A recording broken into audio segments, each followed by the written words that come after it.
Before we begin, thank you very much to Wumbo Convoy. I didn't know that was a size, but we'll go with it. Thank you very much for pitching in over on Ko-fi. That is where I prefer my one-time tips. If you want to go ahead and support the channel directly, that is the way to do it. But thank you very much. I do appreciate it. Appreciate all the support. Okay, so today it is time once again for the monthly Q&A, which means we are doing this on January 1st, New Year's Day. And because I film these in the AM hours where I'm less likely to be interrupted, that means you're probably going to hear an odd firework here or there. Because I am a horrible night owl, this is in the AM hours when I am recording this. People are still setting off fireworks in my neighborhood. And at this point, like, this should be a noise complaint. This is nonsense. So if you hear a boom in the background, that's what that is. But now we need to get over the questions and for the month of December 2025, the last questions of the year. And as usual, we're going to start with the rules that we all should know by now. Please keep it one question per person. There's more fireworks because we want to keep it fair to everybody. Try to keep it short and simple answers. Don't ask me to come up with entire casts or rosters or plots on the spot. I will not do it. We try to keep it snappy, keep it going.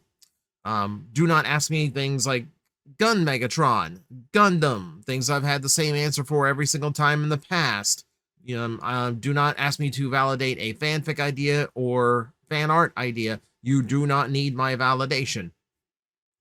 And for the most part, just, keep it TOS friendly. And usually, the rules are supposed to be pinned to the top of the comment section on this video for anyone who wants to leave a question. So with all that out of the way, and with the boom still going off, we start with, I really enjoyed all of your TF episode series reviews. I have watched your Beast Wars episode reviews repeatedly, and while I've been off work to a foot injury, I would love to see the series continue. Question is, would you ever be able to review episodes of the Sunbow G1 series, Japanese G1 series, Beast Wars 2, Neo, or RD 2001? So the problem with my episode reviews, those were done as part of Patreon rewards for making it to certain tiers. Because that's what Patreon used to have. They used to have like tiers of like, if you get to this much per month, I will do this thing for you. Well, they took that away. So I don't really have that ability to like do that. At one point we did have RID 2001 in that list. And that one we had, I believe we had a Japanese series in that list. I can't remember which one it was. Animated was like really high up the tiers. Technically, I still owe the episode by episode Transformers Prime reviews. I'm trying to figure out how to do that in a way that's not going to burn me out. That's still escaping me. You're still going to get them though. It might just be a shifted format to do that. But, something akin to the episode reviews is going to be back at some point. And if I can figure out how to install like a tier level again, to be like, well, if you get me to this point, this is what I will do for you. I would love to do that again, but unless Patreon magically brings that back, that's not in the cards at the moment. We'll figure it out though.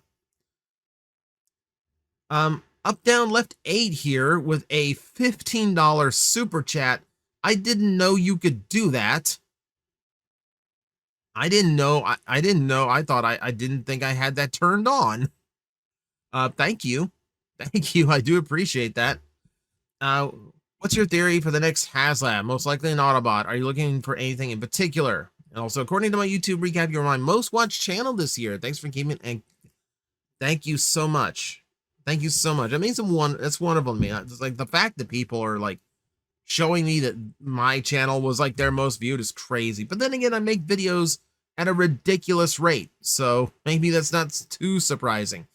Thank you for supporting though. I genuinely appreciate the longevity of your viewership. Does that make any sense? I don't know. So the HasLab thing is way up in the air right now. Personally, I would like them to go outside of G1 completely, since they got away with RID Optimus, admittedly to some controversy. I would really prefer them to do Energon Optimus that way. Energon is kind of shaky to do at retail. It's not a well-remembered series. And honestly, in order to do that toy properly, I think you need HasLab budget. You need, I don't think a commander class would get that design right. And then I don't know how you would get Wing Saber out, because that design does not do much on its own. It needs Wing Saber. So I would really like Energon Prime and Wing Saber as a pack, the same way they did Optimus and Magnus. Beyond that, we do know that they've been talking about a Road Caesar for a hot minute. I have no idea how you'd get that engineered as a modern toy, but they keep talking about it. So I would imagine they would do it at some point. I just can't imagine them having like too many things for stretch goals and such. So that would be a weird one to do. That'd be a really weird one to do. Let's see. What are we doing up next? In one G1 episode, it's mentioned like I'm keep debating if I've answered that question completely. In one G1 episode, I forgot the name, it was mentioned that Magnetar has a unique ability, but do they ever say what it is? Not to my recollection. I don't recall any particular special ability Menasor has. So, unfortunately, I'm not up on that one. But also, like, my memory on G1 can get a little bit spotty at times. So maybe I'm missing something. Since it's been hinted we're getting one combiner per year going forward, is it safe to assume the next two will be Defensor and Predaking? So, not necessarily. Defensor, I definitely think, is going to be the next one. And how they're going to engineer that, I have no idea. Good luck to them. Predaking, probably not. I think Predaking is going to have to be handled a little bit differently, considering he's supposed to be a lot larger than the other combiners. He would take up Voyager class spots on all of his molds, and then, you know, obviously a commander as the core. So, and then they have to figure out how to make all five the same size, because that was the whole point of the Predacons, is that all of them were just as big as each other. It's going to be an interesting one to figure out, but I don't think Predaking is going to come out in any normal way. I would say after Defensor, you're probably looking at Technobots, potentially even one of the Beast Wars combiners, depending on what they're in the mood to do that year. I know, we'll see here. Hey, that's a good HasLab. Magnabots would actually be a really cool HasLab too. How would the Decepticons in Victory interact with the G1 Decepticons? I mean, you'd have Hellbat and Starscream teaming up to scheme together, while both simultaneously figuring out how to turn on the other. That would be funny. Man, I can never remember his name offhand, but the Triceratops for the Dino team, you for Dino Force, you would like he would be laughed out of the year one Decepticons just for being too ridiculous. I think Megatron would be angry at the ineptitude of the entirety of the Dino Force, honestly. It's like they're supposed to be some of the most powerful combiners, and then they really just kind of get clowned on all the time. It would be the big thing would be Deathsaurus and Megatron, the power play between them. And here's the truth of it: Deathsaurus would rock Megatron. Like, it's not even a question. Like the dude's like 2 times the size of Megatron, and actually has a lot more power set than Megatron does. I don't know, that might be like a hostile takeover now that I think of it. Let's see. Do you think Hasbro should let mainline future Soundwaves have the double cassette capacity as they usually reserve for Sound Blaster? Same goes for Blaster and Twincast. I mean, honestly, at this point, I don't see why not. The body of Soundwave and Blaster don't really go into like anything in depth engineering wise, so they got the space. The only problem with doing it like that is Soundwave does not have like a bulged out window in his chest. That's the key difference, by the way, is that in order to fit 2 cassettes, one fits in the body like normal, the other one fits inside the screen, you know, like the actual tape door. So that's how they get away with doing 2 in the same body. In order to do 2 at once without having that, while still having Soundwave's traditional flat chest, you would have to be able to bury one of the cassettes farther into Soundwave and have a way of getting it out. That would be really tricky. You think of how stuck some of Soundwave's minions have gotten on his previous toys, on some of his most recent toys. And now you have to also dig him through a few centimeters worth of plastic at the same time. What Transformers Earthspark be technically qualified for studio series because of the two-part movie finale. It wasn't a two-part movie, technically. They split it into two 90-minute, into like two 44-minute specials. Not even that. Not even that. But it's not really going to be qualifying because it didn't take place in a movie theater. You know, it's not an actual movie. In the same way that the Transformers Prime finale, Predacons Rising, could not actually be a studio series release because it's not technically a movie. You know, you could say the same thing for Cyberverse and its specials that finished it off.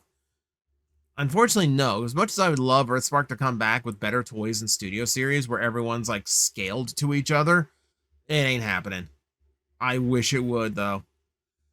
Do you think IDW should bring back the Freedom Fighters from Archie Comics / Sat AM to their Sonic Comics? So they technically could. Here's the fun thing. Like they found out that they've actually found paperwork that proves that Ken Penders does not actually own all those characters he made for Archie, so they could even bring those back too. The trick to that is they've already got such a big cast in IDW Sonic the Hedgehog. I don't think they need to add anybody else to it. I think you'd just be overkilling the whole thing. As an alternate reality storyline, that'd be really fun. As like some like really distant branch of like freedom fighters, that would be really cool. Just like some like Knothole could just be like an ally to the resistance that our usuals are in charge of. I would love to see that cast again because I love that cast, but I think the book might be a little bit too crowded character-wise to throw them in. Wouldn't mind seeing it, though. If you're to add a new combiner team to Transformers, what theme would you make them that hasn't been done before? Construction and rescue vehicles as an example. We have had this discussion in the past, and I think I settled on aquatic because we have so few seafaring Transformers out there. I wouldn't mind seeing them brought to the forefront to just have a team that's meant to patrol the seas. Granted, you're probably not going to be able to do much with them, you know, storyline wise, but it's a way of getting a lot more boats into Transformers that we desperately need. Give you some variety. As someone who built Lego sets for years, I recently dove into model kits. First with Transformer kits through blockies and flame toys, and recently got a few Gundam kits.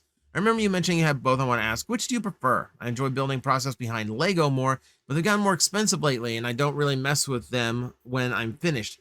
I don't really only display them. Model kits, on the other hand, while I'm not too fond of the building process itself, they are relatively more affordable, and I'm in love with the end result.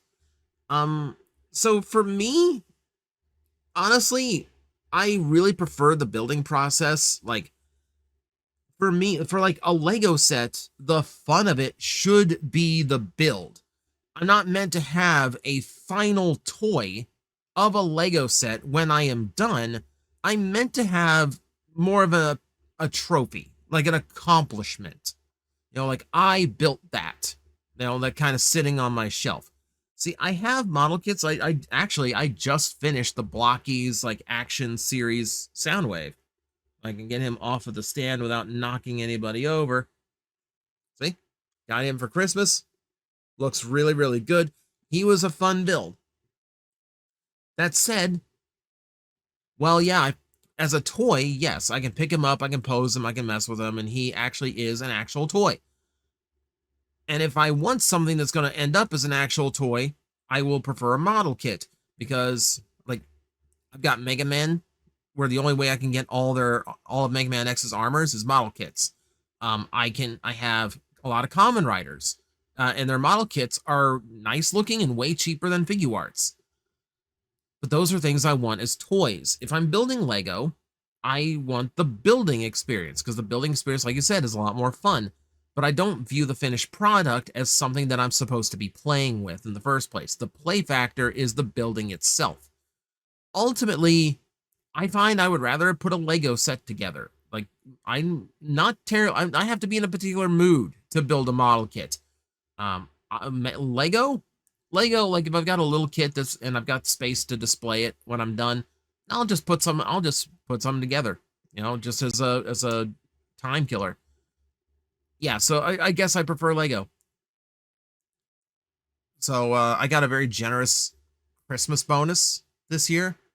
I bought 3 really big Lego sets. Without saying which sets they are, all 3 of them were triple digit. Because it was one of the few times I had a chance to get them, and I've been staring at them for like most of the year. Okay. Where are Liege Maximal and Nexus Prime? I'm surprised they just haven't gotten leaked or anything yet. Hasbro's actually been pretty good at controlling a lot of the leaks. We've actually gotten surprised by a few reveals lately, so they've actually been maintaining it pretty well. I think it's more along the lines of the usual leakers. You know, those channels I really don't like because they have some less than official means of getting a hold of their toys. They seem to be a little bit more wary of legal response these days, so they don't really drop anything until after Hasbro's announced it. So in that case, yeah, I think it's just a matter of like cold feet, but I don't think it's gonna be too much longer before we get some kind of word about what they are. Would you do a rewrite of Earthspark that takes place after season 1? I have been debating it. I've been thinking about it. It's more along the lines of like, I'm going to hit the problem that the writers would have hit. If things went the way I wanted after season 1, where we actually have to see Autobots and Decepticons get along after the war, I need to figure out how to make that interesting for a cartoon series. That's the trick. Why does your channel intro cheat on transformation? Because it's not transforming. It's like a spark chamber assembling. That's the idea. Though it has been there for a long time, if I could find someone, there's used to be like, once upon a time, there was like a plugin for editing software on like Apple that actually did a really, really cool transformer effect. It's not the effect that you can just go on Fiverr and see 100 people using. It actually looked really, really good. It looked like, you know, like a Michael Bay transformation. And I wanted that. I really wanted that. Unfortunately, no one uses that now. I can't find anyone who uses it. And the plugin itself was like $400. So unfortunately, I wanted to get a better intro because this one's just been kind of dated. Truth is, it was never meant to be the only one. It was never meant to be the only one. I was supposed to rotate through several, but I never found anyone else who had one that looked good, so stuck with what I got. We're going to change it up soon, though. I want to change up a lot of the cosmetics on this channel. What are your thoughts on people who say Critical Role ruined D&D? I think personally it's similar to people say that frame combiners aren't real combiners. I think it's people whining. Like, no, Critical Role didn't ruin Dungeons and Dragons. It spread Dungeons and Dragons farther into the cultural zeitgeist than anything has ever done in the past. That's what it did. There you can argue Matt Mercer effect. That's basically just that is basically players having poor expectations. As a DM, your responsibility is to get them to be in the right mindset for the game you are going to run. No, like I've had a blast with D&D, and all of the games I've played have been after Critical Role became popular. So like I find no issue with that whatsoever. I think it's just people blowing smoke. Like, no, it didn't ruin D&D. It just brought some problematic players and the occasional problematic DM into the forefront. And you have agency, you know? If you ended up in a group like that, you can leave. Find another group who is sane. Simple as that. What do you think would be the best way for Hasbro to release the mini cons for the currently released Generations Armada figures? Post-exclusive Generations Selects multi-pack, maybe. At this point, yeah. That would be the only way I could think of doing it, would just be like, here's a pack of mini cons. I wouldn't mind. Like, the fun thing would be to 3-pack them in very retro Armada packaging, the same way we get retro G1 packaging. I think you should do retro Armada packaging and just pack in 3 of the mini cons for your various Armada toys that are missing them. So you get Sparkplug, Jolt, and Long Arm in one box, and they're all nicely packed together in a big bubble display. You know, the card has the Armada logo on it. It's all fun. You know, it's very nice and retro. It would be a blast. It would be a lot of fun. The only trick is there's such small toys that now with the tariffs involved, like they would be expensive to get a hold of. Like you'd probably be looking at like a 3-pack would probably cost you like $15 at least. Which, I mean, I would pay at this point. I'd really like mini cons for all of those Armada toys. But I think they also want more out there, you know. We need a Demolisher, we need a Cyclonus, we need that Sideways to be out. The Sideways has as many cons. What am I talking about? You know, we need to get a new Blur out. We need to get a new, you know, et cetera, down the line, down the line, down the line. I normally keep water for these Q&As, and I do have water as well, but it's also late, so I'm trying to keep awake with a little caffeine. But yeah, I think Pulse exclusive is probably about the only way you're going to get it. I don't think any retailer is going to take another Transformer line at this point. Could we see Missing Link G1 Megatron that somehow transforms into something other than a gun? Yeah, so that's the thing is no, because Missing Link is sold in the US as like something that Hasbro imports themselves. Now, that does mean that Missing Link Megatron has all the ability in the world to be his original gunboat, because he's sold in Japanese markets exclusively. Just means Hasbro Pulse won't bring it over. You might have importers trying to bring it over with like the orange cap thing that the original Masterpiece Megatron had to do. And there will be ways to import it. If Takara is smart, they would package it in robot mode so as to not trip any alarms for importers, but they package them the way they did in G1, which in this case is a gun mode. So yeah, it's going to be very hard to get in the US, but it would be a gun in Missing Link. I don't think there's any possibility of seeing a tank Megatron in Missing Link. I'll say that. Do you think the collector community also has whales, just like the whales in the mobile gaming community? I mean, people that don't care about price increase or high exclusive price because they would literally buy figures and get announced regardless of the price anyway. Lego Soundwave is $180. There are statues out there that are in the realm of thousands of dollars, $2,000, $3,000, $4,000 statues. You have a figure in Japan that was sold at an event that is pure silver and still transforms and is handcrafted. Yes, Transformers absolutely has whales. It's those people who will drop 5 digits on an AFA graded 9.0 Optimus Prime still sealed in box. You know, that's it. Every collector community has whales. It's a term that mobile games use a lot, but every community has them. Every community. Also had a great holiday. Happy New Year, TJ. I guess I should have started the video by wishing everybody a Happy New Year. What is up? I'm being so rude. One of the scheduled conflicts fans would like to ask, other than the final boss and potentially the Tarask fight, which combat encounter was the most fun for and the most satisfying for you during campaign 1? Oh my god, now you have to think out 2 years worth of scheduled conflict history. I mean, combat for me got really, really fun and satisfying when I got Steel Wind Strike, because I was just doing incredibly cool, badass things with it. Yeah, finishing off and beheading the form of one of the final bosses. That was really cool. Being exceptionally smart in the Tarask fight. Humble brag, I think the strategy for the Tarask fight might have let me solo it. I know that's a huge brag for any D&D player, and I don't want to discount the party. I just mean, given enough time, it might have worked.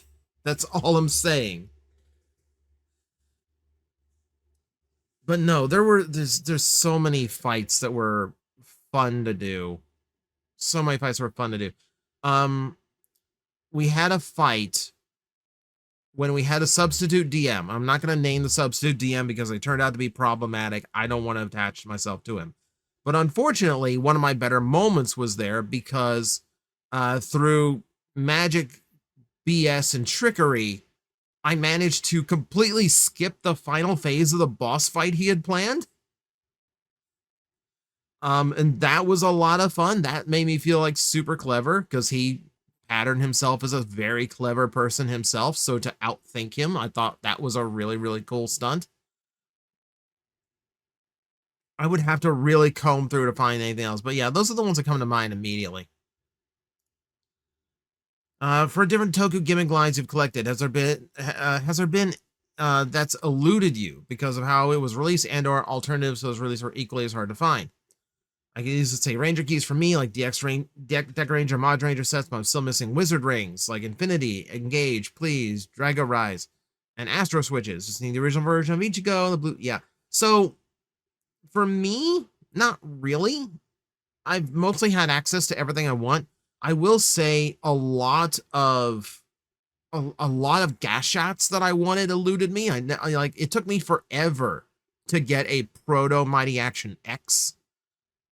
Way too long to get a hold of one of those. And this is before like Super Best and all that, and you could get it a little bit more easily. I got all the Ranger keys I needed. Like I got all, because all you really need is one from each team. That's it. And the mobile rates can't tell the difference between anything beyond that. I'm trying to think if there was anything that was like particularly like, man, I'm just not gonna get all this. Ride Chemi cards, because they were randomized, that made those really, really hard to come by. So I never got a full set of those. Interestingly enough, I never got Infinity Ring either. Go figure. Yeah, I'm trying to think if there was anything in particular. I don't think there was. Full bottles. There we go. That had a lot of exclusive releases and a lot of weird pack-ins you had to buy weird things for. I had no shot of collecting all 60. I had no shot of getting a full set of those, nor did I have any shot of getting a complete Pandora box. I've seen one in person, but there's no chance I'm ever going to have one. Which combiner team would you like to reappear in a movie or a cartoon? I think the easiest answer there is going to be the Technobots, because that is my favorite. And I think they're horrifically underused. Like, you'll see aerial bots and Combaticons from time to time. You'll even see Stunticons, even like Defensor popped up in the Devastation game. But like, my favorite, yeah, no, yeah, it doesn't get any love, unfortunately. So sorry about last month's question. I tried to keep it short and you could go through it quickly, but in doing so, I left a lot of context out. The Transformer Isekai anime one I asked. Keep that in mind as I ask this month's question. It's good to keep in mind. I usually can't remember last month's questions. It's just how it goes.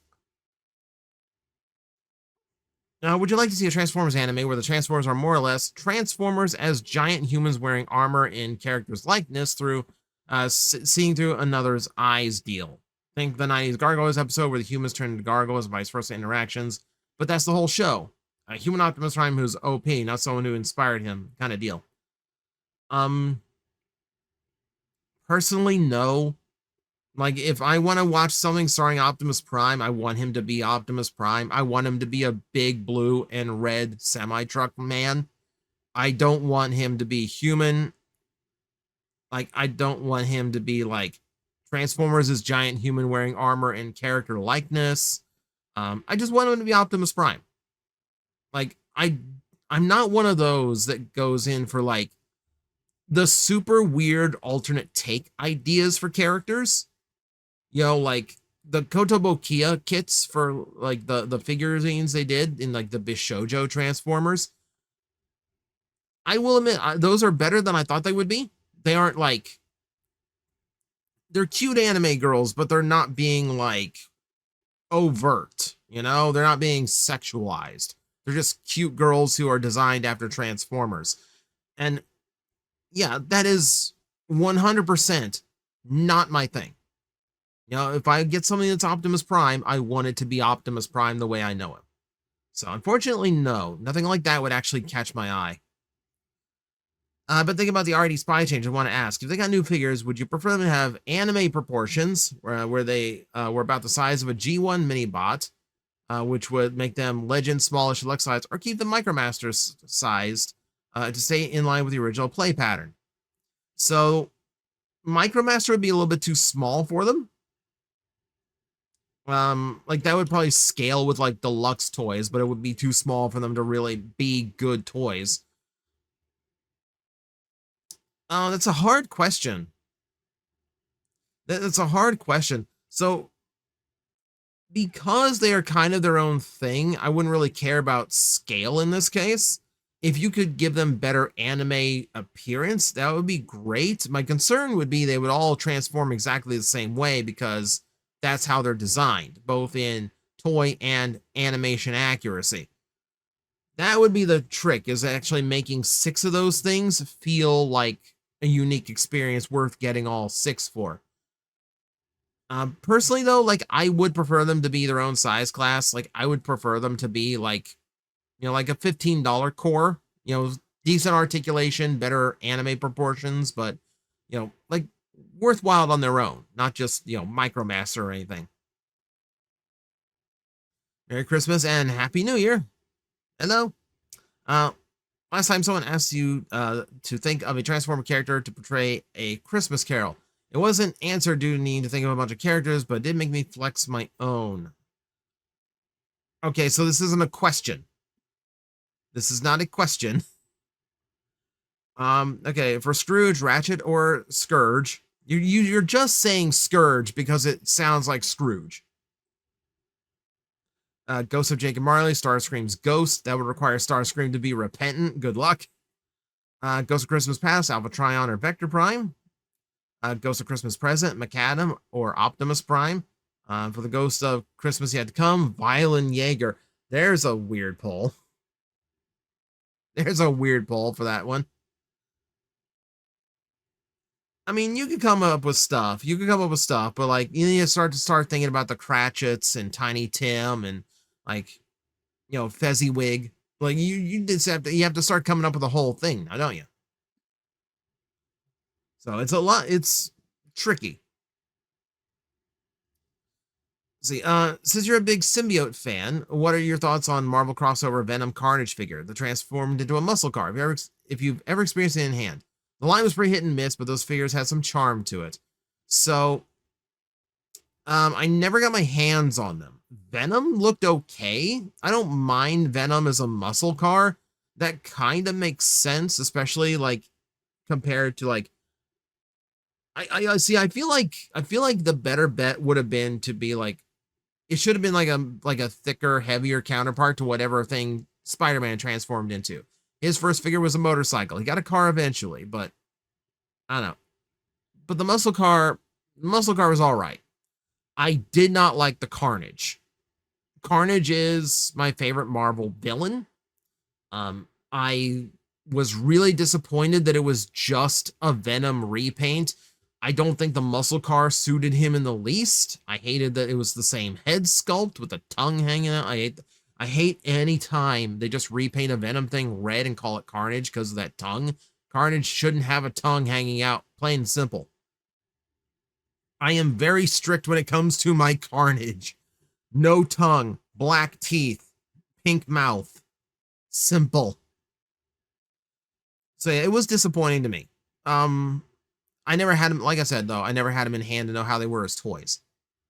Since Christmas is approaching, I don't know if it comes out before New Year's. It's coming out on New Year's. I hope you had a happy holidays and have a happy New Year. Happy New Year to you as well. Yeah, things went well here. I mean, you probably saw the Christmas video, unless the algorithm buried it. I'd like to send you some video ideas, but I don't have a Patreon account yet. What should I expect from Patreon? How to find your donation tiers? So So from the Patreon right now, you're getting shout outs, you're getting access to my private Discord, and if you pitch in high enough, you get to leave me a request for a video. Understand, some are going to take longer than others. A lot of times I'll either be at a loss for ideas. I don't want to just flat out abandon the idea because since it's a request, but it's more or less waiting for me to have the right time and opportunity to actually make it happen. So there's a lot on the back burner right now. If you give me a simple idea you want to do, those tend to get through a lot easier. I will frankly admit. Um, I have ones in queue right now. I have to pull experts for. And that gets tricky. But yeah, you'll see the donation tiers when you click the Patreon link. That's simple enough, and then you just kind of decide how much you want to pitch in. That's as simple as it goes. I think the Ko-fi would actually be easier. Like the donation tier on Patreon is $15. I wouldn't be objecting to just taking that over Ko-fi as well. You just want to send me something that way. Do you think the Hasbro will ever do another line like Dark of the Moon Cyberverse? I would love to hit a complete run character as a smaller scale to collect.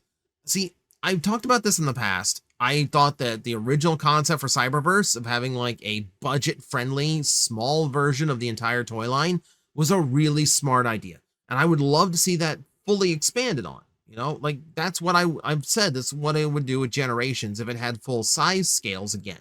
You know, I would have like an inset of Generations where all the core class figures are, you know, either mini bots for the larger figures or they'd be small versions of a particular series, you know, like Prime. It'd be like all the deluxe things were now core class. And that meant all the Voyager things from Prime would end up being deluxe class.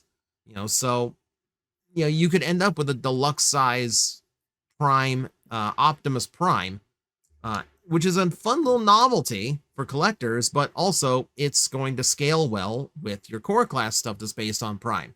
And then, you know, if you go up a scale again, you know, if you want to get some, you know, much larger character from that series, now it's a Voyager class toy. And again, you're keeping in scale. I mostly came up with that concept so I could get a Voyager leader class like G1 Scorponok.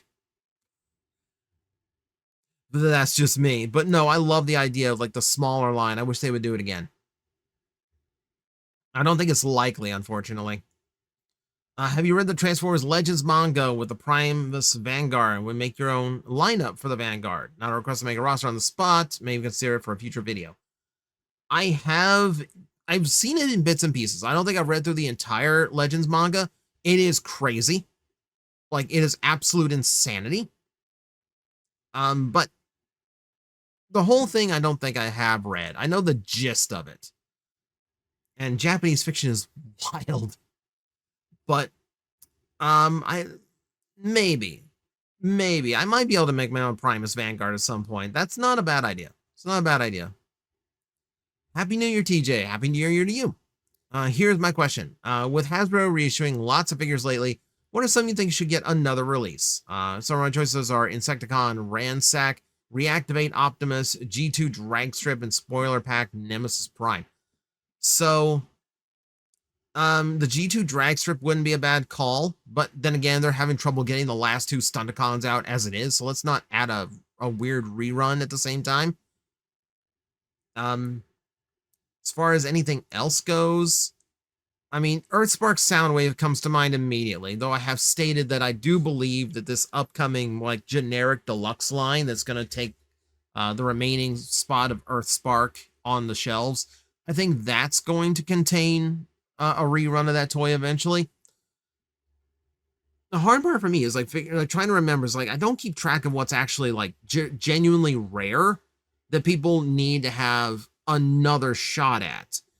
So unfortunately, like, my mind is blanking just a little bit.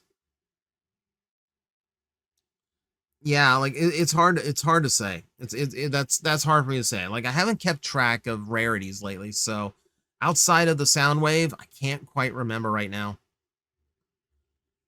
Do you think the Japanese side of G1 will ever see the light again in a big way? Like, do you think we'll ever get a new post-US G1 show with Starsaber and Death Stars as leaders? No, we will not, because Transformers, whether we like to admit it or not, sells based on nostalgia. And you are not going to get a US audience of casual fans to buy into Star Saber, Death Saurus, Victory, like Victory Leo, Lio Kaiser. They're just not going to care.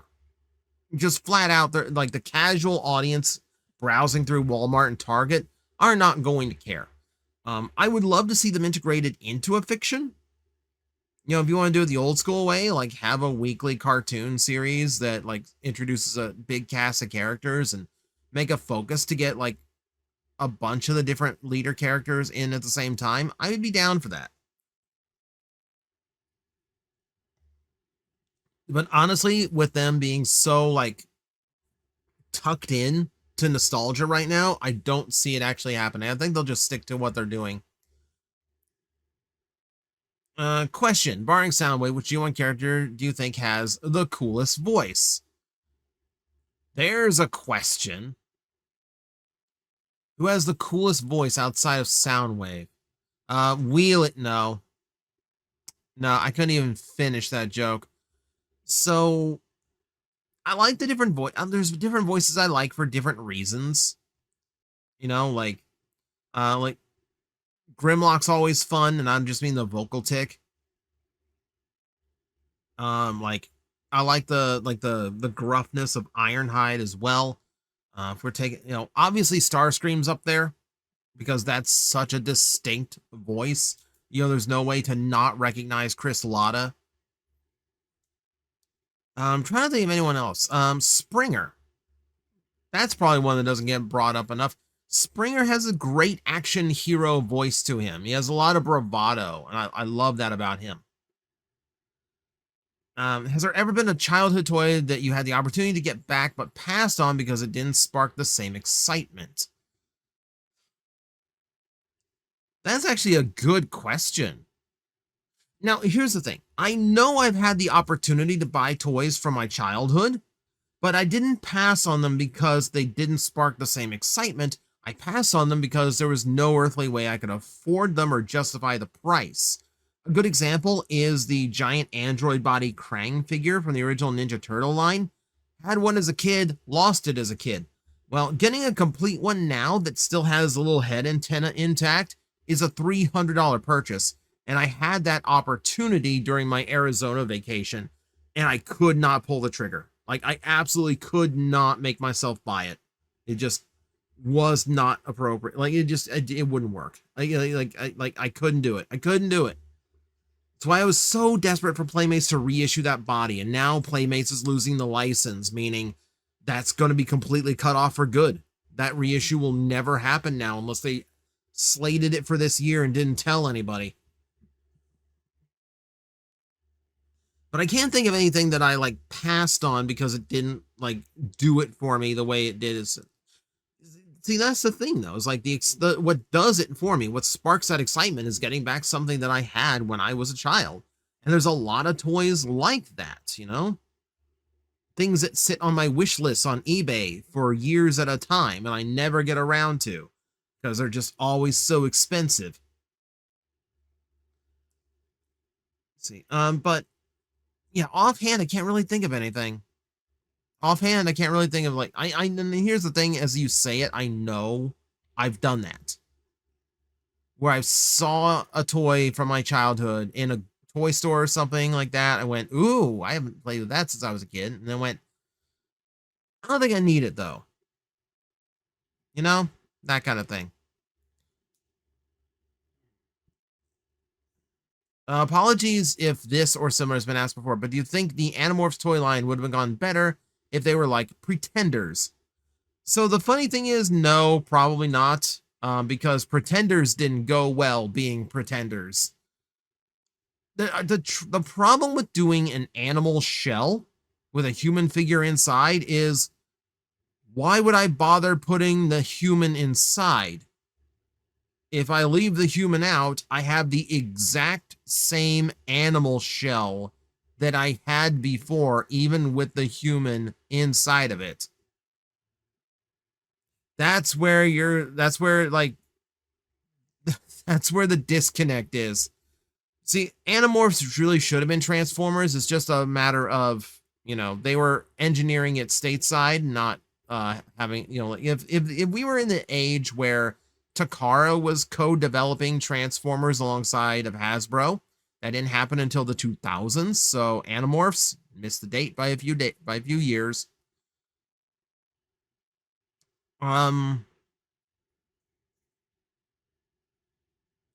No, I don't think it would have worked. I don't think it would have worked. Um, the toys themselves just needed to be way better engineered than they were, and unfortunately, they weren't. That's what it comes down to. Favorite type of hoagie or sub? I love me an Italian. All right. Usually meatball for me. Usually meatball sub. I was wondering during your top 10 list about the lines that only exist for keeping trademarks alive. Does Blocky serve the same purpose, even though it's not the same company? Blockies are finally being distributed in my country officially. I might have to grab the Defender series. Nice. Good on you. For me, I think yes, because in order to license Transformers, they are licensing the names and likenesses as well. So if that is all encompassing in that license, then potentially, yes, that is part of it. And it's probably one of the reasons why we've got so many of the original G1 names back, is because those licensees are, keeping things alive with little releases like that. So yeah, I never really thought about that, but you're probably right. Like, Blockies obviously serves a purpose outside of just being a trademark dump, but there you go. Starsaber is called the Gray Swordsman in the universe, but who would Starsaber's rival as the Gray Swordsman in universe? That's fun, isn't it? Who would that be? I mean, I'm trying to think of other, like, sword-wielding characters, sword-wielding Decepticons. Like, the only other swordsman I would think of as far as, like, rival to Starsaber to Decepticon would be, like, Armada Starscream. But now we're in a wrong universe. It's not a whole lot of Transformers that specialize in melee combat from the beginning. Let's bring that up. Let's bring up the fact that the reason Starsaber is a swordsman is because he's designed by a Gundam guy. So swordplay was in mind when he designed him. Like, otherwise you don't get a whole lot of melee weapons. But yeah, I don't know. You'd have to come up with something completely new. This is getting into, like, invent a character on the spot. Like, do you base somebody off a black hole? Do you do that?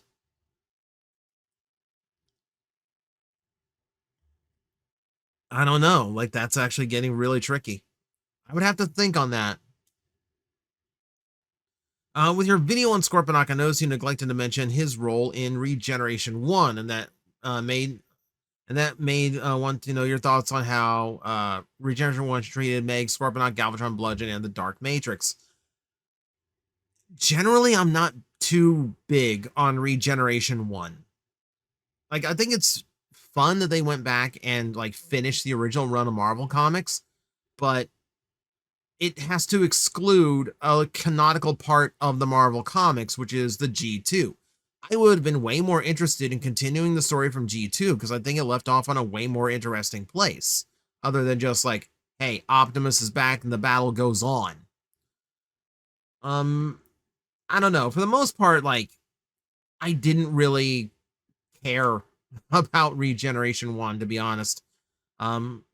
I don't know. It was just a fun thing. And genuinely, I don't think it was done in a way that it would have been done. Like, if Transformers had gotten an extra 20 issues back in the day, I do not think it would have been done the way it was done. And that's the thing about any of those, like, we're going to continue it from this point. We're going to go back to the comics from 30 years ago, and we're going to continue them where we left off. No, you're not. No, you're not. You're bringing 30 years worth of ideas that didn't exist back then. You're bringing a lot of ideas that had nothing to do with all of the executive mandates to incorporate whatever toy was out on the market at the time. No, you are not doing what you would have done in the in like the late 80s, early 90s, if the comic book had continued. You know, I think the page where Hot Rod is standing in front of all the different alternate universe versions of him is the point where I checked out and went, no, this story is jumping the shark. This is absolutely not how this story would have gone. I don't know. Like, I'm not big on Regeneration 1. Let's put it that way. With the recent success of Marvel Rivals, you think a Transformers hero shooter would be a good idea with the same model of tank support and DPS. Abilities ultimately would be a great way to incorporate transformations. As long as you can make the transformations non-intrusive. Yeah, but like Marvel Rivals has, basically a similar set of characters. Like you've got some ground-based, you've got some flyers.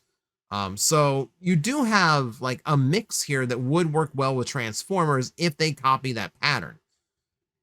So there is that. There is that. It is just how well they incorporate transformations that would be the trick. But Transformers would be ripe for a hero shooter, especially with the same character release format of, like, hang on. Ah.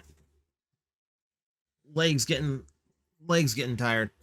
Okay, but even like if you keep the same format and then like every couple months, like here's a new skin for Optimus Prime. It's the white Ultra Magnus, or it's the Shattered Glass purple, things like that. You have so many repaints of all these that you can just throw in as like free cosmetics. And then meanwhile, like here's like here's like the Transformers Prime Optimus Prime. So like every Optimus Prime is the same guy and same skills, same abilities, but you can reskin him to be the Armada one. You can reskin him to be the Prime one. There's your microtransaction system going. You could do that. You could absolutely do that. Might be the only way to get a like popular Transformer game at this rate. Some collectors will pick a character and get as many of that one character as possible. Do you have a specific Transformer character that you will always get or have a large collection of? Anything Blitzwing, anything Star Saber. So like obviously my most common two, my favorite two. Beyond that,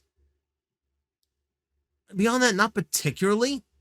I'm not like specifically like a character collector. Like I have to go out of my way to get. It's like if Adamus Machina released some crazy Blitzwing, like I would go way out of my way to get it. But like Trailbreaker, I like Trailbreaker. Don't get me wrong. I wouldn't like break my back or my wallet to obtain one. However, if Missing Link did one, maybe. See, yeah, that's basically how that goes. I have my favorite characters, but the weird thing is I don't think I have like any like greater devotion to them than I do anyone else, weirdly enough. I think the more correct answer is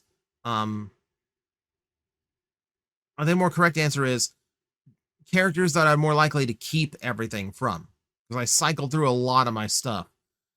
So yeah, it'd probably be like Star Saber and Blitzwing. Very obvious answers if you've been on the channel long enough.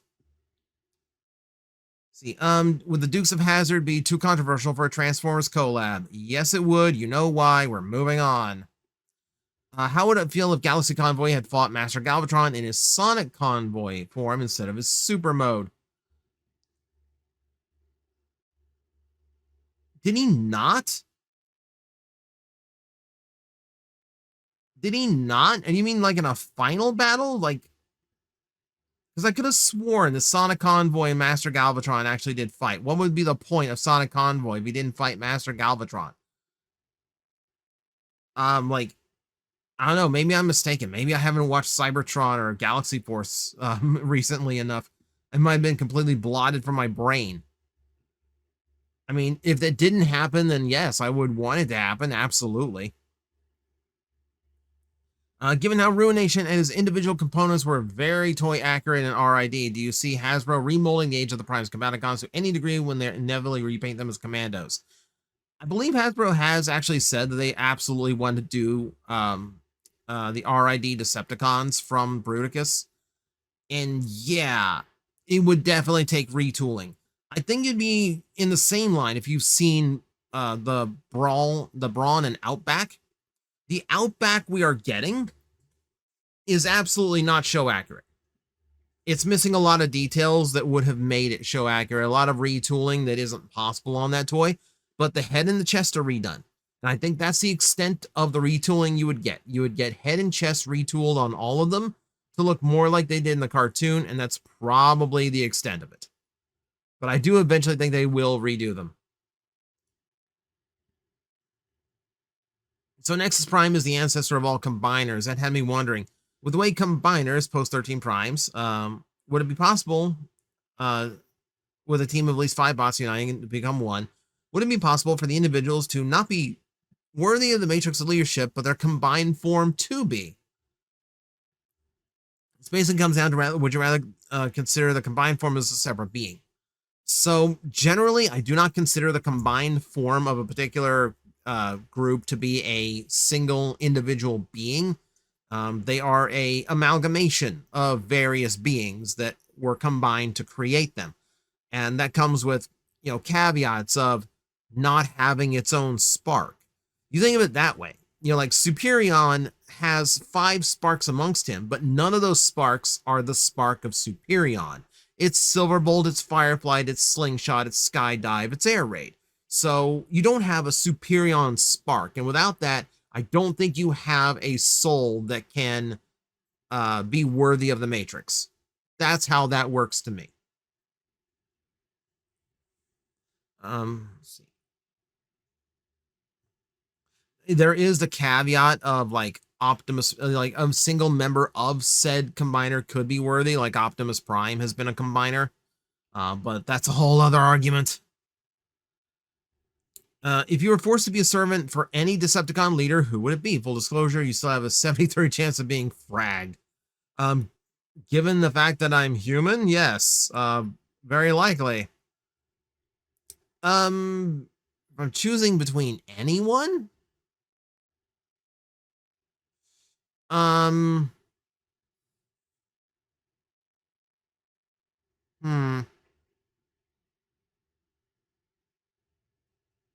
there's part of me that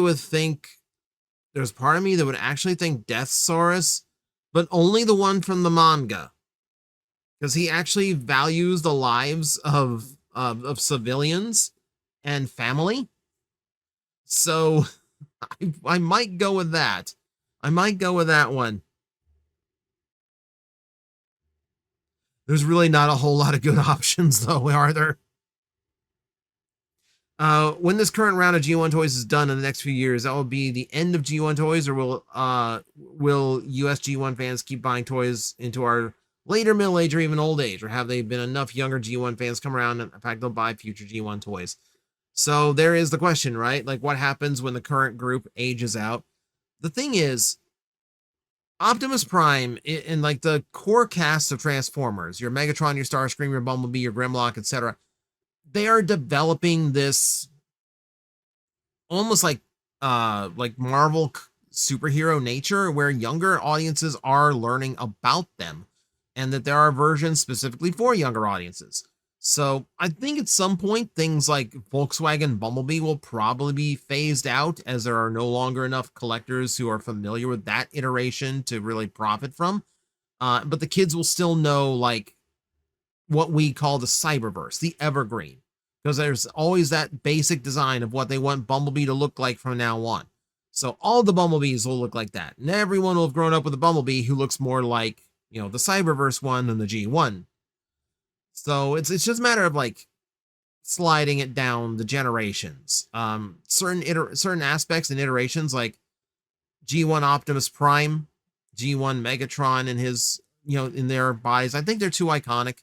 They do have this like Spider-Man, Superman quality to them, where you might be able to change them temporarily, but people are eventually always going to want them back in their basic forms, or more familiar ones. And that's going to be even more true if things like Skybound take off. We're getting a Skybound cartoon based on the Energon universe, and that's going to mean all of those G1 designs are going to be in vogue again. And a lot more people are going to be aware of those designs again. That kind of thing keeps it alive. Like that kind of thing passes it on to other generations and other collectors. So I think the bulk of like classic Transformers will probably stick around longer than you think.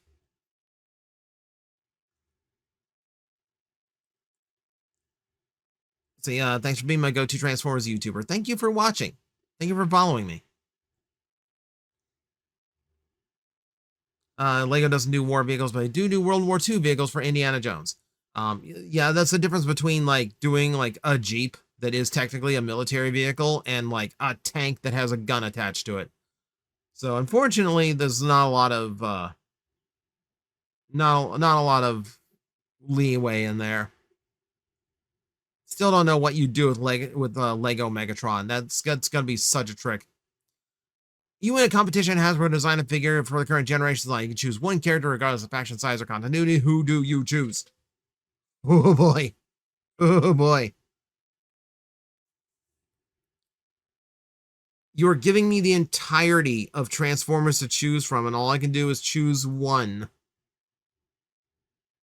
My dream figures at this point have always been things like Cybertron Skywarp. I could just tell them to make that repaint and put it out no matter what it takes.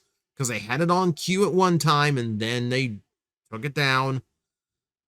I would be looking at things like figures I have always wanted.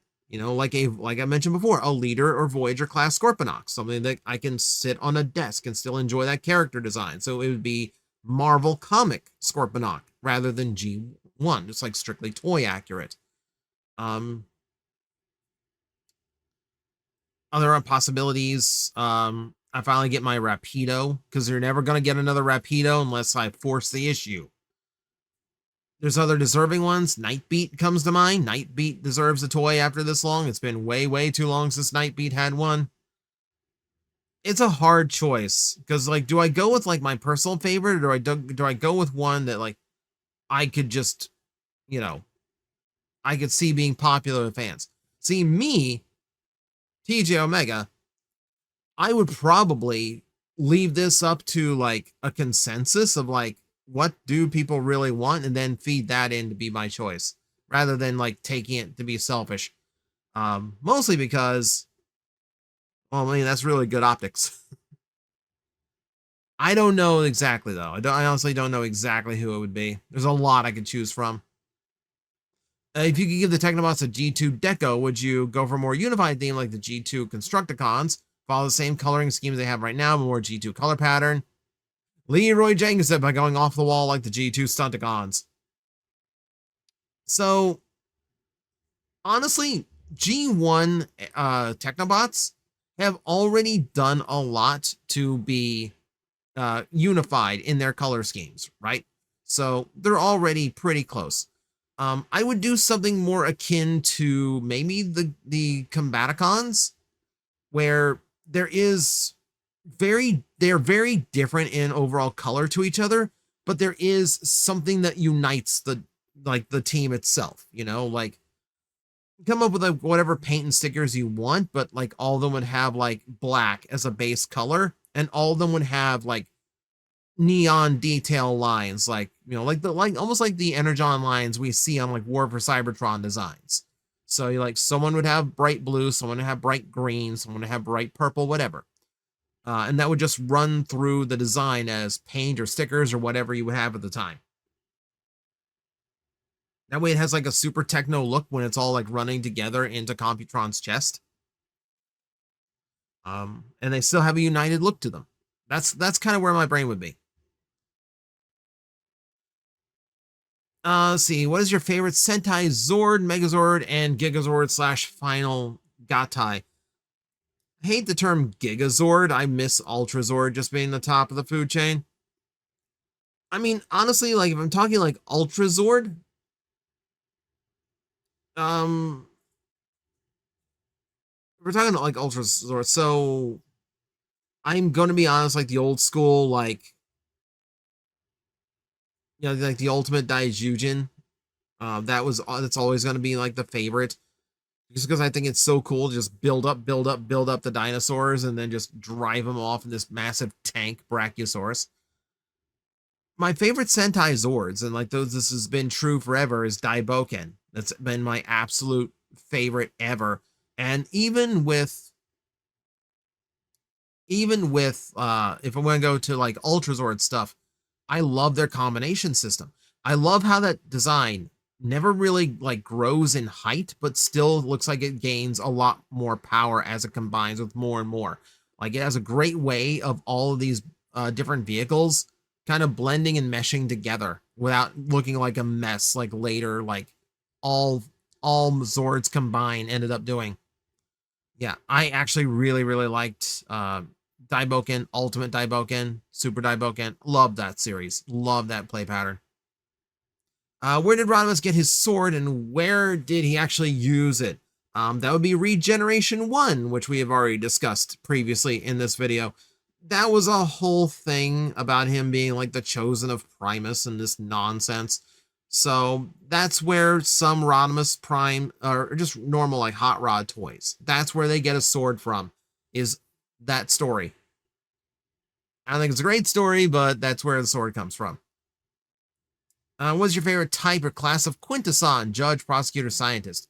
Always like the judge. The 5 faces, the tentacles, the laser beam they stand on.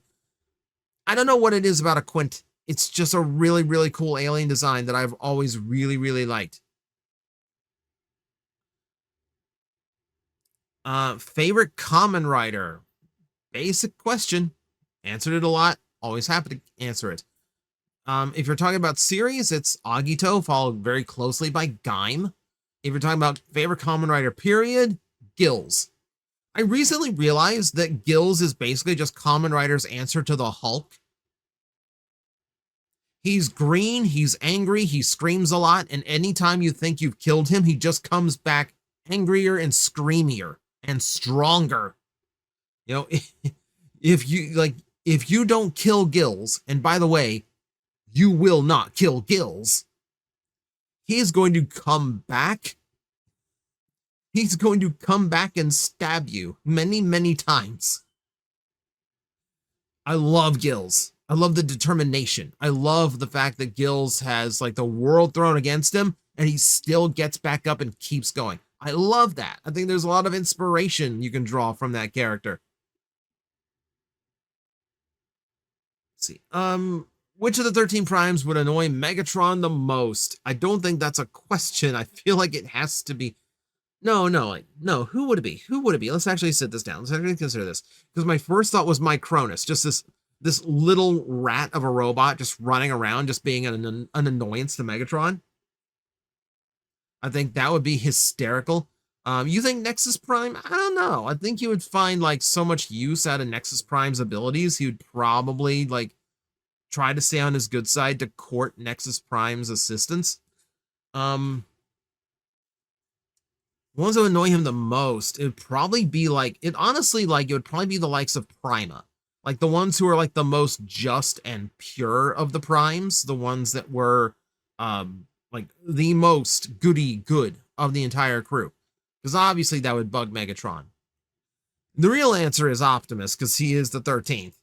But you know, not everyone follows that particular history lesson, so we'll move on from it.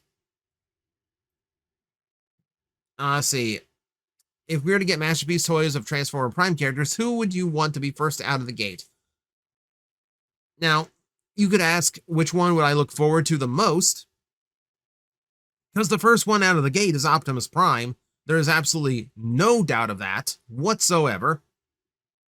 Knockout absolutely deserves a good toy because it's just too cool of a character, and Masterpiece might actually present the budget they need to produce a good one. The truth is, you're never going to get Transformers Masterpiece Prime toys because Prime did terribly in Japan. They canceled that show in Japan. They never got the last season. They just kind of end off awkwardly in a final battle situation. Why do some people consider Jurassic Park a horror movie? Because there are genuine horror elements to it.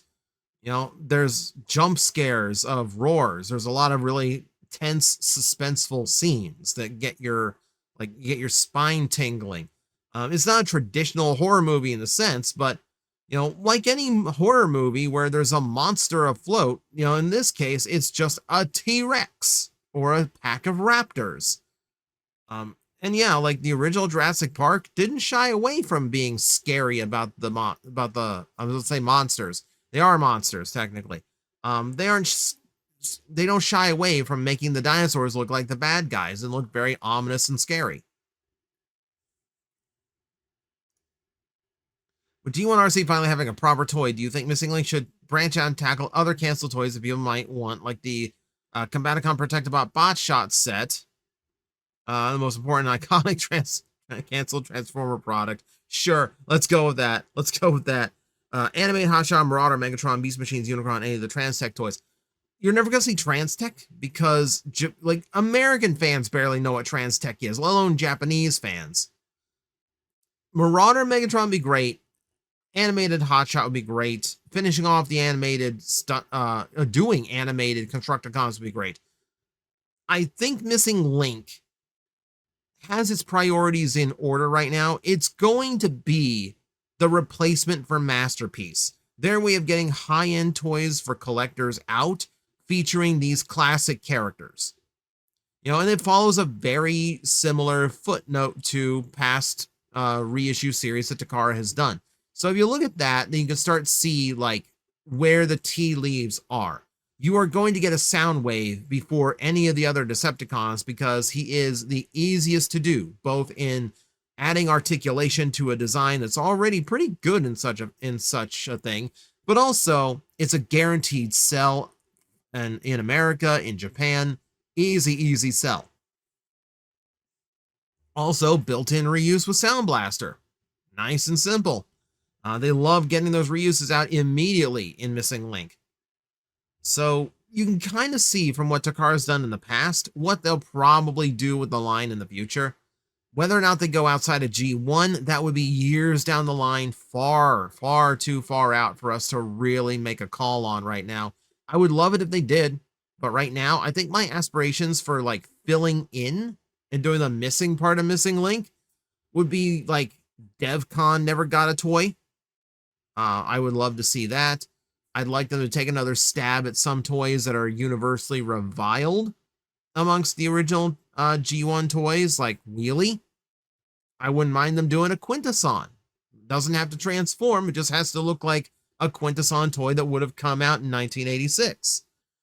And then my big wish would be a Unicron, to give us that Unicron design, because that would be very easy for that series to do. Hope you had a Merry Christmas. Hope Santa filled your stockings with bot shots. They can't find bot shots anymore. Santa has no idea where to get bot shots anymore. That'd be super weird if I found bot shots under the tree. For the Predator King reissue that just came out for pre-sale, why didn't Hasbro switch from stickers to paint deco like they did for the Trypticon reissue / repaint? I would get more sales of people who want to upgrade the version they have. So mostly because there's a few reasons why, actually. So with the Trypticon reissue, it was not a reissue. It was a repaint. So they had the opportunity to do, like, because they had to change things up anyway. So they omitted the stickers in that case, and they just used paint where necessary. In the case of Predator King, it's more along the lines of, because it's a complete and straight up reissue, they want it to be exactly as they were the first time. In a similar vein to all the original reissues of G1 Transformers, all having the original sticker sheets. I mean, you could argue they should have just had it all tampographed on, just to make it nicer or more modern, but no, that's not how it came, so they included the stickers. And that's kind of the same mindset. The other answer to this, and I just dropped something I really shouldn't have dropped. There we go. The other answer to this is they don't have to change anything. They can literally just tell the factory, hey, you know that thing we did a few years ago? Just find the molds, find like all the computer files for the printer, and just do it again. It's the most bare bones, easy thing to do. And that's a toy where like you really would need to come up with a whole new deco scheme in order to replace the stickers. So I can understand why they would just do it just straight up as is, because this is already going to be a very expensive reissue with the tariffs being a thing. So they're trying to keep the cost down by not having to go back and R&D anything new to it. So this is basically among the reasons why they wouldn't change it up. Are you hyped for Project Red? Maybe an idea for a video where in G1 especially Infinity. Wait, what? Wait, what? Hang on. Maybe an idea for a video where in the G1 or other universe would the Infinity Stones would be I.e. The Space Stone is in Cybertron. It's the base for the Space Bridge technology.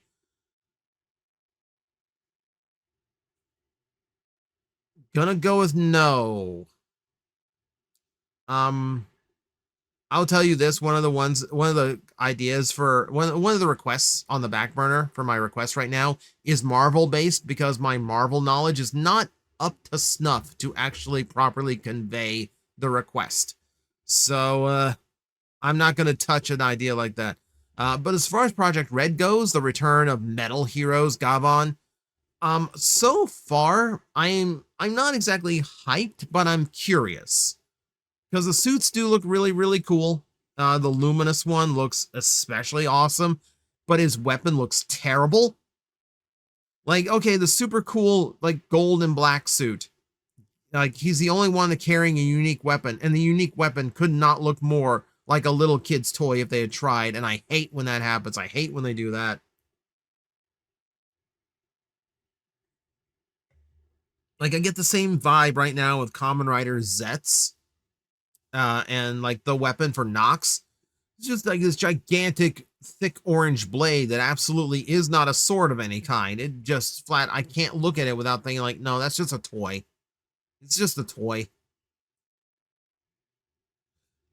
So that takes me out of a little bit, but everything else kind of looks cool. I really wish there was a little bit more info right now, because it looks like it is vaguely trying to be Power Rangers, but with just like 3. So I'm really curious as to what they are going to do with it. I'll keep an eye out. Once we have enough info for me to feel like I can talk about it, we will do the whole thing. Mostly, I want to see what those spaceships are doing. Because if they are just literally just going to Megazord and this is just Power Rangers but Metal Heroes instead, I'm probably going to check out of it.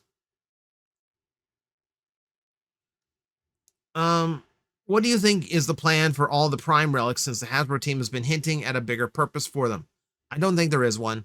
I honestly don't. I don't think there's a character on the horizon, or that we have any leaked information about, that would indicate that any of these things actually combined or had one Prime that could use, like, had a spot on them for all of them or anything like that.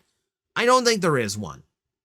Like, I genuinely think they are just hyping you up to collect all 13, but I don't think there actually is a purpose for all of them. In the very same way they were hyping up the combination between, like, the RC sisters in the Revenge of the Fallen toy line, and then that didn't happen. So I think that's around the same vein. Now, once upon a time, I had a dream that the DJD got toys as part of Zone. Tarn, Helix, and Tesserus were the big motorized lads. Voss, Kaon, and Nickel were the Micromaster partners. If you had to choose one post G1 character to hurl back in time, turn into a G1 style toy, who would you choose and what style of G1 toy? Minibot, Headmaster, Deluxe Field, etc. Would you do them as? So, yeah, I could also see this turning into a proper video, but just one will suffice for the sake of brevity. It's where I wish I was a better artist, because I would literally just draw that out for the characters that I would want. This is something else that Missing Link would be hysterical about, by the way. It's like, let's take a really famous modern toy and just turn it into a G1 toy just for the lulz. My first instinct is Armada Sideways, because he's already using the Headmaster gimmick, so let's actually just put him in with the original G1 Headmasters. Why not? They didn't have a motorcycle amongst the group, and that's back when we didn't care about the scale of the motorcycles. Here's the Protectabots. Our motorcycle is the size of a helicopter. You don't even want to get into our Combaticons. So that would be fun. That would be fun. That's the first thought that comes to mind. It's like we always compare him to a headmaster, so let's throw him back and let him join the real headmasters and see how it does. Would you prefer Optimus Prime's traditional flat nose semi truck or its more modern long nose truck? I do prefer him as the flat nose semi. That's classic. That's traditional. I feel like that's iconic of the character. And here's the thing. Yes, it's out of date today because most of the trucks you see on the rows have a long nose. But that just makes him more stand out. That makes it more iconic to Optimus Prime. You see a flat nose semi truck, it doesn't even have to be red anymore. You think Optimus Prime. So yes, I prefer the flat nose, and that means your long nose semi truck can go to other characters. You know, we're having trouble coming up with what Megatron would be in Lego. Make him a long nose, kind of do a little bit of like a Dark of the Moon style homage, you know, something of that nature. In the past, you've expressed your dislike of human-built Transformers. How would you feel about them if they were very obviously inferior to Cybertronians? Slow, clunky, very clearly not alive, etc. So GoBots. Okay. So my dislike of the idea is mostly just because I don't think you should diminish Cybertronian tech and what a Cybertronian is by just making humans capable of building something equivalent. Now, the way you could get around that would be a story where headmasters are purely a earthborn thing and they're using like human soldiers as the pilots of said like fake transformers. That could be I pitched it once upon a time where you would work in a lot of the Diaclone recolors in G1 characters and toys into being like a humanoid style, like a human defense transformer kind of thing, where yeah, they do look like normal transformers, but yeah, maybe they are slow, maybe they aren't as responsive, maybe they're more clunky, and they would be human piloted. So like you could copy Transformers tech and make like some kind of robot that's functional, but you couldn't make it alive, you couldn't make it autonomous. Like it would need a pilot. That would be the weakness of it. I think that'd be a great way of working in like Diaclone stuff. You know, you're literally getting an evil human faction to clone Transformers for their own means. But you know,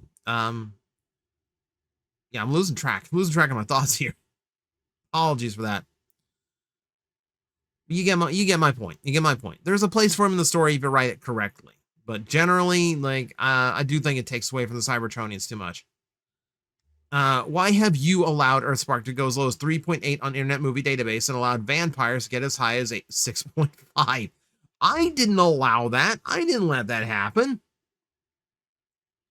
So, vampires is as high as 6.5 because barely anyone remembers vampires, and it didn't exist in the time of everyone just being able to rush to a critic site and type an angry review. Earthspark has a low rating because, admittedly, it's kind of deserved. The farther that show gets, the worse it gets. The harder it was, even for me, who was trying to support the show, the harder it was to defend it. You know, to the point where by the end, I'm just really disappointed in the show altogether. You know, you started with something so good and it ended so badly.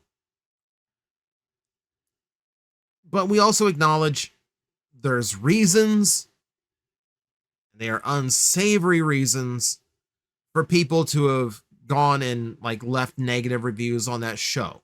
It features a non-binary character. They're robots. Cry me a river. You know, it features a family that isn't. Let's be blunt about this. Let's just be blunt about this. It stars a family. It stars a cast of characters that aren't white, and there are still idiots in this fandom who think that is a really bad thing, and it's not. You're just being a bigoted idiot. But those are the people who drop those down. I'm not saying that's everybody. I'm not saying that's the people who don't like Earthspark. As I said, the show went downhill very quickly. You have every right to dislike it as a show in story because, yeah, as I said, it kind of deserved it. But it is driven lower by a small sect of fans who hate it for those very specific reasons. They are vile reasons, but unfortunately, there are people who think that is important. It's not. And they are also driving down the overall rating of the show. So it's a mix of things. It is a mix of things. It's not just because the show is bad. There's some bad ideas. There's some bad people getting to it as well. What is your favorite triple changer? You know that Blitzwing is his favorite triple changer. Not necessarily. So I would ask in these Q&A videos that nobody go in and answer for me, even if you know for fact that it's a question I've answered before, because this is a person who might be new to the channel on the service, Iron Goose. I cannot immediately remember if they have been in these Q&A videos in the past. Admittedly, it's hard to remember everybody. So they might not know. They might just genuinely not know that Blitzwing is my favorite. If they're new to the channel or if they've never participated in these Q&As.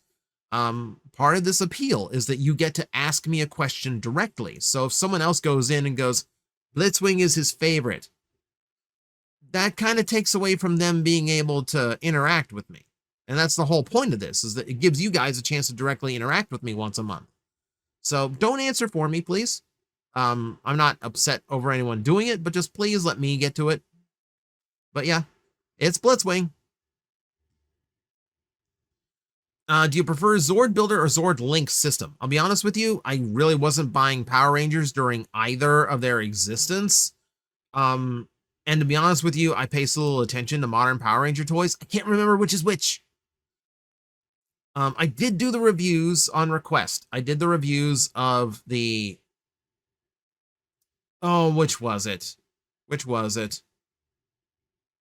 I was going to say Dino Charge, but it's not Dino Charge. Dino Fury.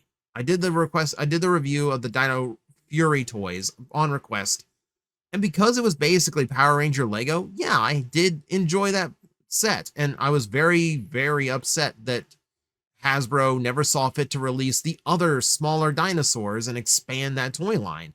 Because more options and more variety in that toy line means more things to do. It's one of those toy lines where the more of them you have, the better each and every toy gets. So why would you limit the number of releases when you have them right there? So whichever one that was, Zord Builder or Zord Link, I don't know which one it was, I like that one.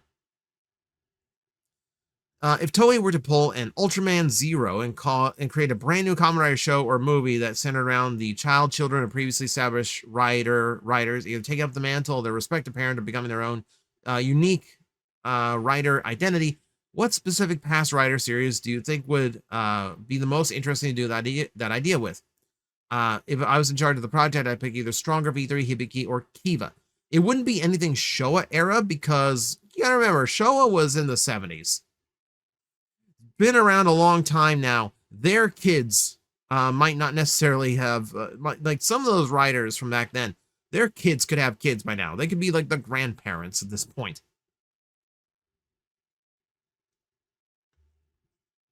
But here's the weird thing. It's not supposed to be any Showa. The whole point of a lot of the Showa writers is becoming a Kamen Rider kept them from rejoining humanity.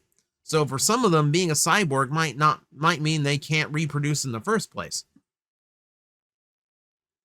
But for this, I wouldn't mind Agito. I know that's a very easy answer for me. I wouldn't mind Agito because the whole theme of Agito is evolution. So theoretically, Agito himself, Soichi, should continuously be growing in power, and his forms he could switch to should be incredibly powerful by now. But also, that seed of Agito, how does that adapt to a younger generation?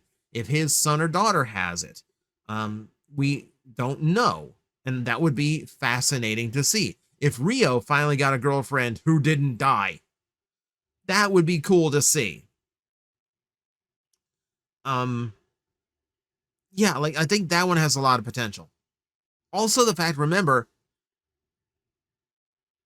a lot of the people who are on that boat in Agito, spoilers for a 25-year-old show, by the way, anyone on that boat in Agito has the potential of evolving into an Agito themselves, meaning you could have more running around that we never got to see in the series. So there's huge potential there. Beyond that, the weird thing is we might be getting it. So we have a project coming out called Kamen Rider Eins. It is a female-led Kamen Rider special that seems to be indicating that the female lead here is Takeshi Hongo's daughter. And the fun part about that is she's the daughter of the main actor. So, which is incredibly cool, because like his son also took the mantle of Kamen Rider, but this is a completely new writer.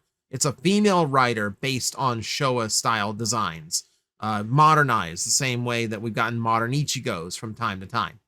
So it's Kamen Rider Eins. It looks really, really cool. The suit is really, really good.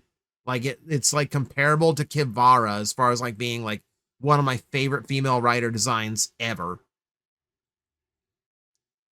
And yeah, it might actually be exactly what you are asking for, but we don't know yet.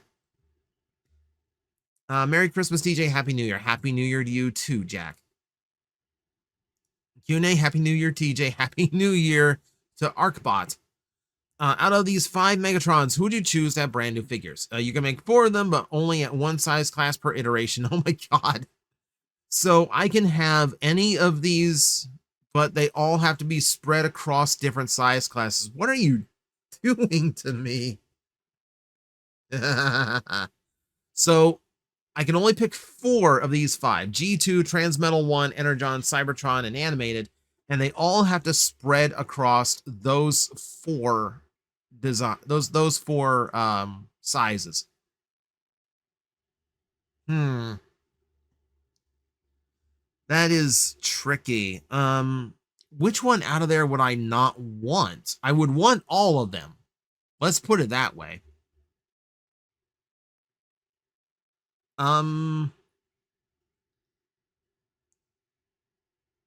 That's really tricky. That's really tricky. So, God, who would even work at Commander class here? I think, like, Cybertron, you are right. Cybertron might be the only one that works at Commander class, because they have also talked about doing a brand new Galaxy Convoy. Takara wants to do it. Hasbro wants to do it. Commander is a perfect size class for it, so that would be great. You could absolutely do that toy as a Commander, and it has enough tricks to it between, like, modernizing its gimmicks and the alternate modes. You do have enough that toy does in order to justify doing a Commander.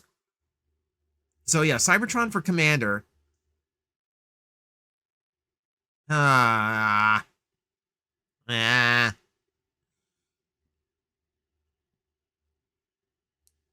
think out of all of these, I would probably drop Energon, and I hate to do that, but that's only because it would be repetitive with the core class Energon that came out. Granted, it shouldn't have. It should have been a full-size toy. Like, I wish that toy was bigger. But I don't think of all of those, I think it's the least interesting option. For everything else, I think Transmetal 1 Voyager goes to Voyager class. I think Animated goes to Leader, and I think G2 goes to Deluxe. And that's only because there are Deluxe class Optimus Primes out there, between like the Devastation mold, even the G1 style Legacy toy. I think there are Optimus Primes out there you can scale with that particular Megatron and have them as a pair on a shelf. And also, that is not a very complex design, so doing him at leader class might get the size correct, but there's really no need for him to be that big. It's a very, very simple toy design. But I need the size and mass for the Transmetal 1 Megatron.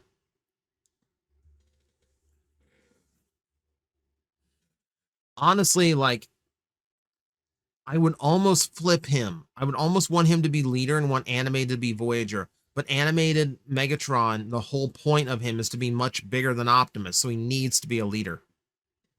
So that's the only one. That's the only way I can do that.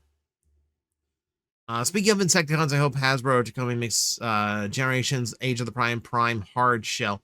That's a tough call. That's a really tough call because hard shell's a one-off episode character with no real repaint options. That's a trick. But yes, Merry Christmas, Happy New Year to you as well. Greetings from Ireland. Hello. Greetings from Florida. Help me. How would you tackle Scratch from Operation Combination? Obscure, I know, but I think he was meant to be the Japanese release of G1 Skyquake. Man, Scratch is such a deep cut pull. That's such a deep cut. I'm going to double check it right now just to make sure I get this right. If I remember right, this is like a really weird villain that, like you said, was supposed to be like Skyquake. And I think all we have is just like, all we really have is obscure drawings of him. So honestly, what you would have to do, then like literally the only thing you could do for that release, it would have to be Gen Select. There is literally no way anyone is going to buy a brand new mold of the character. You would have to be using you'd have to be using the Legacy Skyquake mold. It'd have to be a repaint. You'd never get a new tooling or anything out of this. And it's it was most likely supposed to just be a Skyquake release in Japan. Your only real option probably here would be to try to take that artwork of him in the red, the purple, a little bit of orange, and make that the color scheme of the toy. Just so there's some connection with the only media we have of the character, even if it is completely incorrect. I think that's about it. I think that's literally the only thing you could do. It'd be a really deep cut. Let's see. Do you think we'll ever get you ever think we'll get the IDW G1 Zeta Prime in a future toy line? What do you think of his alt mode could be if we were to get a toy of him? IDW G1 Zeta Prime. Oh my. This one I don't even remember offhand, because it's been a long time since I had to think of Zeta Prime in anything. Let's see. Transform. He's in Transformers 1. He's in Aligned. Autobot leader from Generation 1. Oh, that guy. Oh, that guy. I mean, he's a cool design. I like the Seraphim wings he's got. You can do some fun alt mode stuff with that. I don't think we're ever going to get that particular design just because it's just really, really obscure. It might be a little bit too far out there, unfortunately. There's just some character designs that are just going to be way too obscure to ever see a toy of. I would love to see a toy of like the true Starscream from IDW 1.0, the one that Windblade showed Starscream. Like the one that he just like sat in his cell staring at the hologram of it, staring like, that's me. That's why I switch bodies so much. I have body dysphoria because I know none of them are this. Again, fascinating ways of looking at characters. But I don't think we're getting that Zeta Prime. I'm sorry. I think that's way too far out to do. But Happy New Year to you as well. Trying to answer everyone's Happy New Year's now. What D&D class would fit Megatron and Optimus Prime? Would they both be paladins, or would be barbarian and fighter work better? So Also, I am also a scheduled conflicts watcher. I just can't really think of any Q&A questions about it. That's fair. That's fair. Like Optimus Prime would absolutely be a paladin. No question about that. Lawful good or neutral good, depending on where your moral compass of your Optimus is. Probably lawful good. Megatron would not be a paladin. He would not, because there's no like religious connection for Megatron. He took the name of like the Megatron, the Transformer equivalent of Satan, to scare people. Like, he ain't worried about being blasphemous here. So Paladin wouldn't work for him. Paladins are inherently holy and religious connected. He would be a fighter. You would take from his past in the gladiatorial combat, and you would adapt that into being your Megatron. You might throw a splash of Barbarian in there to give him a little more durability and a little bit more physical power. You might throw in a little bit of Ranger, because he's supposed to be a long-range fighter as well, because he's a gun. He's got the cannon and all that. He might be a weird multi-class to make a Megatron work, but definitely not a Paladin. I think you're dealing with one Paladin and one mostly fighter. Have you played Sonic Racing Cross Worlds? If so, would you or Magnetar consider streaming it, since the game has cross-platform multiplayer? Unfortunately, no, I have not. Really, like, racing games don't really tick my box often. Even like Mario Kart World, I will admit, I have not picked up in months. I don't think I've picked it up since the last time I streamed it as Magnetar. It's a great game, don't get me wrong. I just haven't been in the mood for it. So, like, racing genre, I have to be in a very particular mood, and that hasn't hit me in a while. And it doesn't hit me often enough to go, like, I want an alternative. I want another racing game. What is a Kamen show where you were for sure going to dislike, but turned out to be one of your favorites? Also, if you're reading this, Happy New Year, CJ. Happy New Year. So once again, stare at Tommaso Ciampa.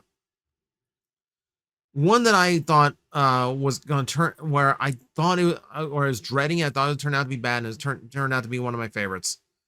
I think you could point to Gaim for that, because the Gaim is such a hard approach. Here's a bunch of teenagers who are competing for dance stages, and they battle by turning into fruit samurai. It's so hard.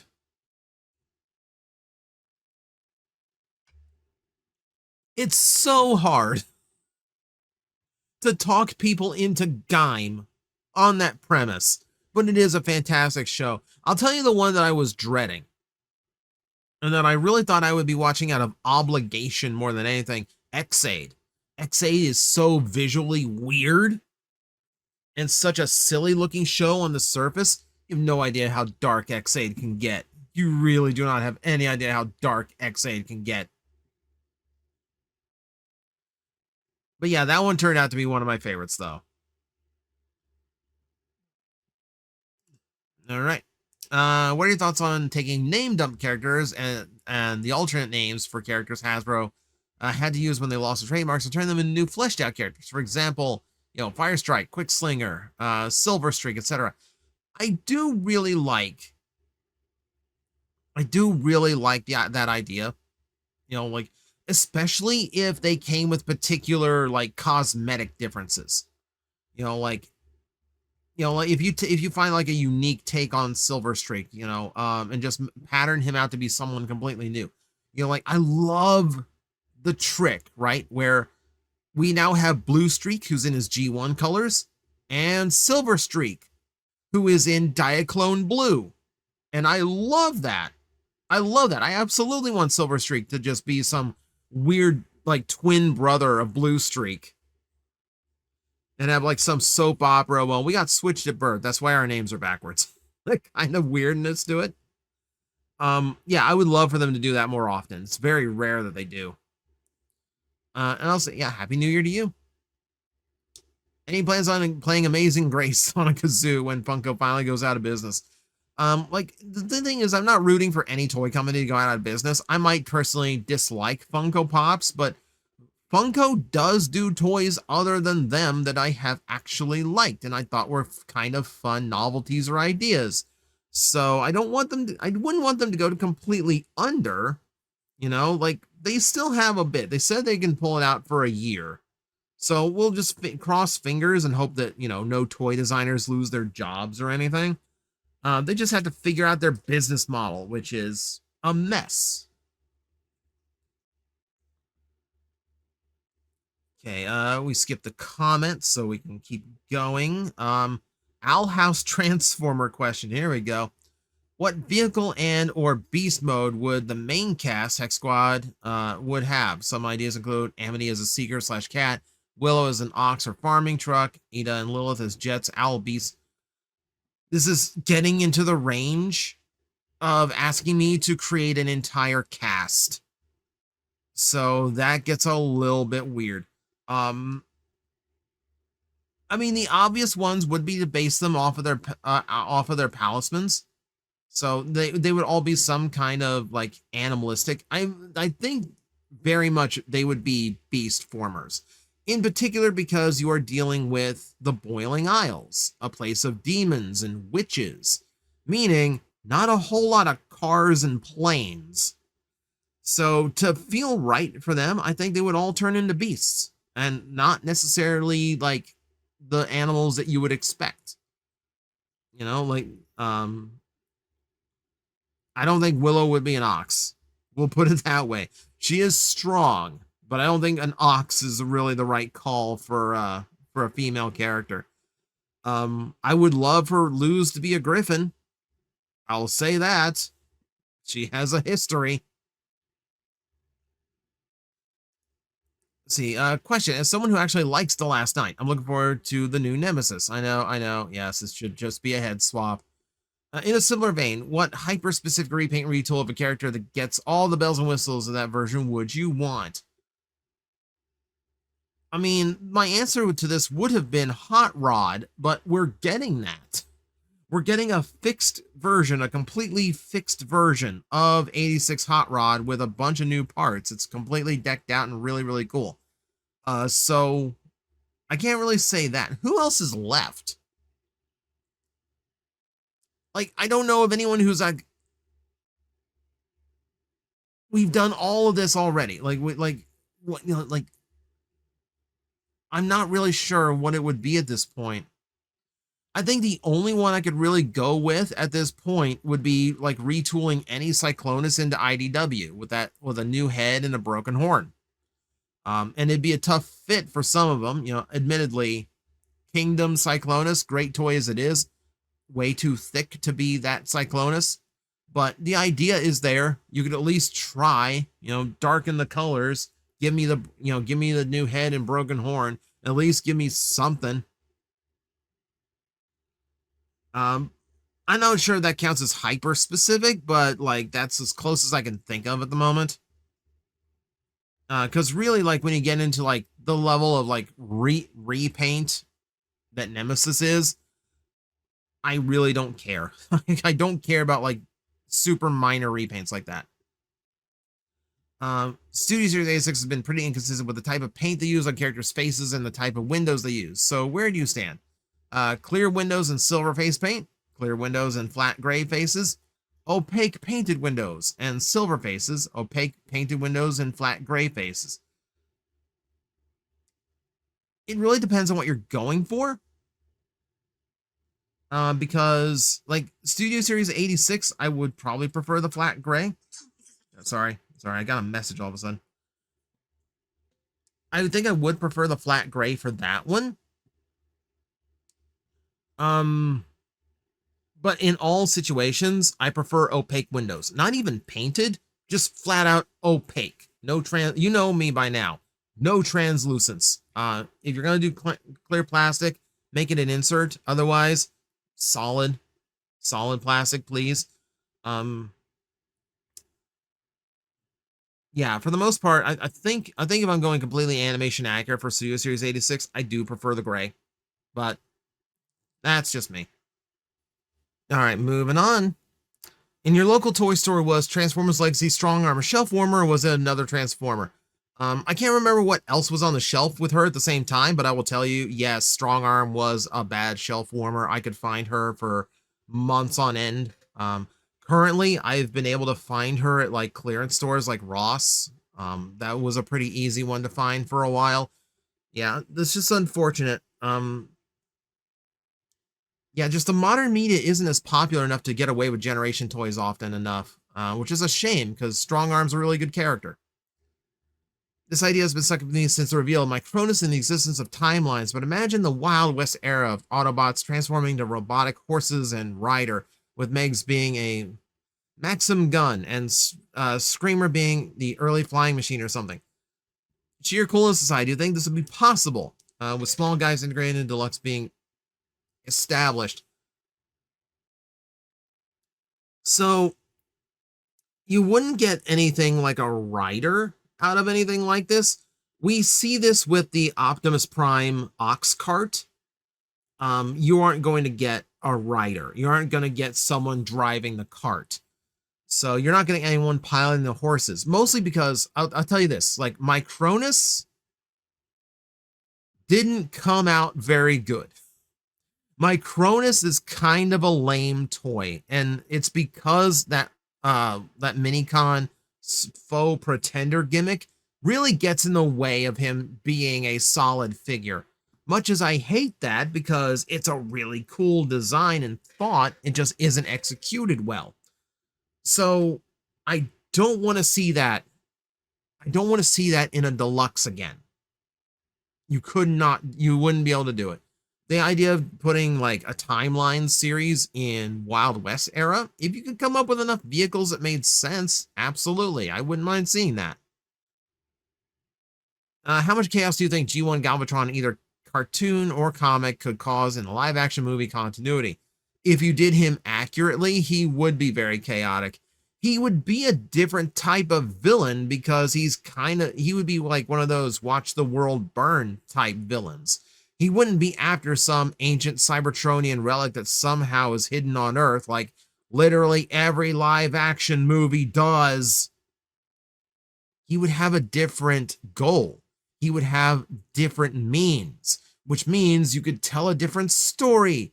Imagine that. A live action, big budget Transformer movie that tells a different story. I know, it blows my mind too. It'd be very chaotic. I want it. Hope you had a Merry Christmas. Hope you did too. Have you tried to replicate the Master Sword's hilt as a lightsaber in Jedi Survivor? I don't have Jedi Survivor, so no, I have not. What WWF theme song from any wrestlers, even from the Attitude Era, would you use to wake you up in the morning? I've never set a wrestler's theme as my alarms. Actually, my alarms, since we mentioned it earlier, my alarms on my phone right now are Owl House music. So, which ones would it be? I wouldn't want to do anything like sudden.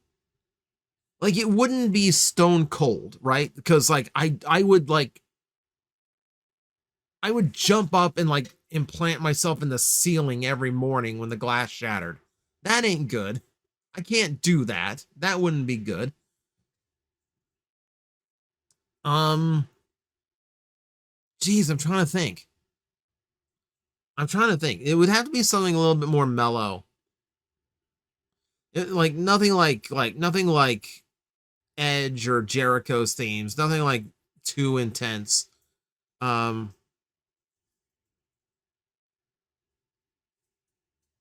Geez, that's a weird question.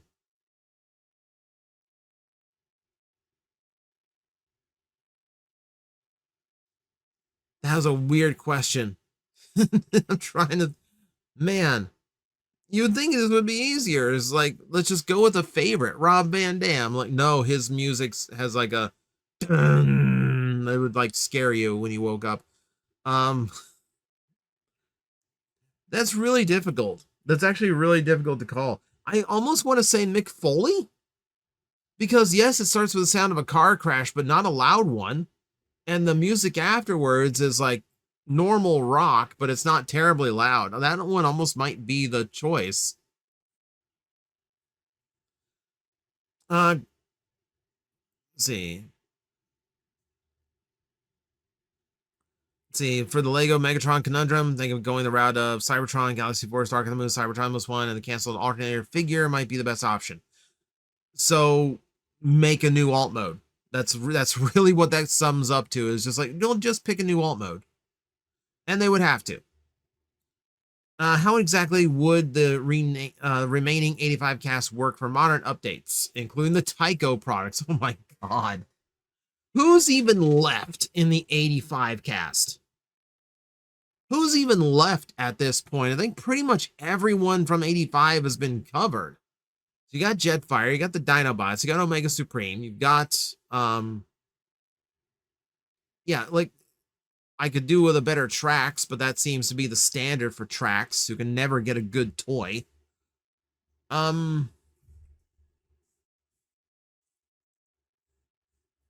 Including the Tycho products. I will admit that would be the most difficult, because now you're trying to market a train transformer in the US, which we know never goes well.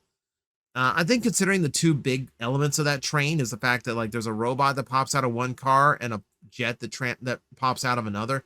Your best bet would be like to do just one train that transforms into a normal transformer, and then like an extra cart that it pulls. So like one engine that has an actual robot mode, and then one car that it was pulling that turns into like a flight upgrade.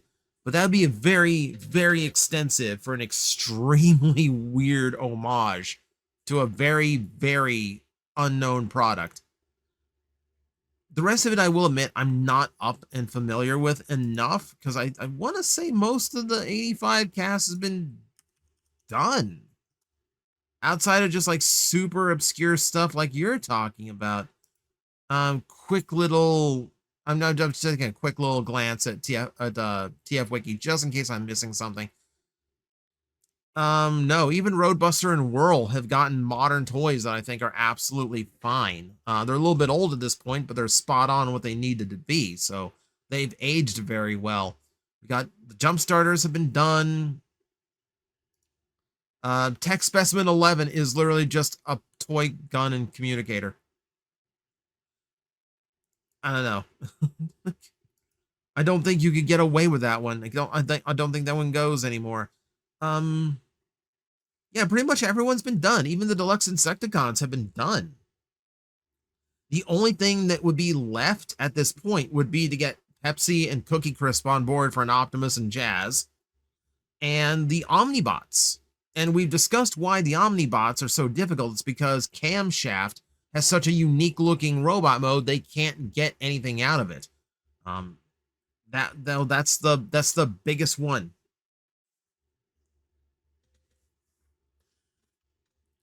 So unfortunately, yeah, that's gonna be I don't think there's a whole lot left in 85 to redo. You're kind of stuck on the Omnibots, and I will admit I've tried to crack it myself, and I can't really come up with anything. You'd have to make a brand new character who'd be really popular in the comic books, and just have him have an alt mode or a robot mode that would fit the character. It's basically the only way that you could get it done. Which Megazord would you want as a Transformers combiner? I've already used Daiboken. Haven't I? Who else would be good? Like, cause like I would assume it'd have to be someone simple, so that the combination sequence for the Megazord was still the same.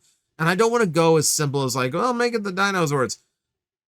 I would love the Shogun Megazord, because then you'd basically just have to find alt modes for the limbs to transform into, rather than finding robot modes for the individual Zords. Like another easy answer would be like the Turbo Megazord, but the one of them splitting in half would make that engineering on that kind of difficult. But they did it with the Rescue Megazord. The Rescue Megazord is basically a combiner. It's basically a Transformer set. Um, I wouldn't mind Geki Toja. I wouldn't mind that one. I wouldn't mind the Jungle Fury Megazord. I like those bots, and those do have plenty of room for like an actual like set of engineering to transform with. Will we see Magnetar at some point down the road trying to tackle modded Minecraft, or would he be vanilla style guy? So the problem with doing Minecraft on stream is that it's one of those games that just really invites people who know the game way, way, way too well and will go like, "You're doing this wrong. This is not optimized. Why haven't you done this?" I have long learned from streaming as TJOmega not to stream Minecraft because it's too much of a headache. If I were to stream Minecraft, it would definitely be modded. The last time I had a game of Minecraft that I was really, really into, it was one of the sky blocks, like number 3 or something like that. Like one of those mods where you start off with one tree and one block, and you basically have to build Minecraft out of that. And that was really fun and engaging. That was like a really good, like, I got a couple hours to burn. Let's do that kind of vibe. So now that we know TJ is into Red Dwarf, yes, if for some bizarre reason they decided to do a Red Dwarf crossover transformer, would it rather transform into Starbug or Red Dwarf itself? And would the bot mode head be based on Crichton or Lister? You would have to base it on Lister. You'd have to do Starbug for it because you could actually make it kind of a slob of a transformer. You know, you could use like that big roundness of the Starbug to create some like pot-bellied transformer, just to kind of look like a robotic slob, to be very much Lister inspired. That would be hysterical to me. But yeah, it would be Lister based. It would be the Starbug. I think Starbug's just more iconic than the Red Dwarf itself, because I think the best seasons that show ever had were when they were stuck with just the Starbug. It's funny. I've got a friend who wants to sit me down with a season of Faulty Towers, and I'm sitting them down with a season of Red Dwarf. And I haven't decided which season it's going to be. I think it's somewhere like between 4, 5, and 6. But I have not decided which one just yet. What do you think of the first Kamen Rider, Takeshi Hongo? So design-wise, like, it's classic, but it's never been like right up my alley. But character-wise, like, I mean, he's really iconic as just like the like purest sense of justice in Kamen Rider, right? And just a character like a Kamen Rider that can just never be stopped. Like, he's just indomitable. And that's all based on just willpower, burning justice, call it what you will. I do really like Takeshi Hongo as a character.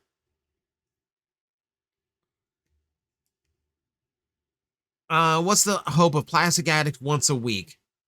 I can't get Plastic Addict out once a year. What do you think my odds are of getting Plastic Addict out once a week? I I have explained this a million times. I feel like half of the videos I've ever posted have explained why Plastic Addict isn't a thing right now. It's so much time to script and record and edit, and it's time I just do not have while I am juggling life in general.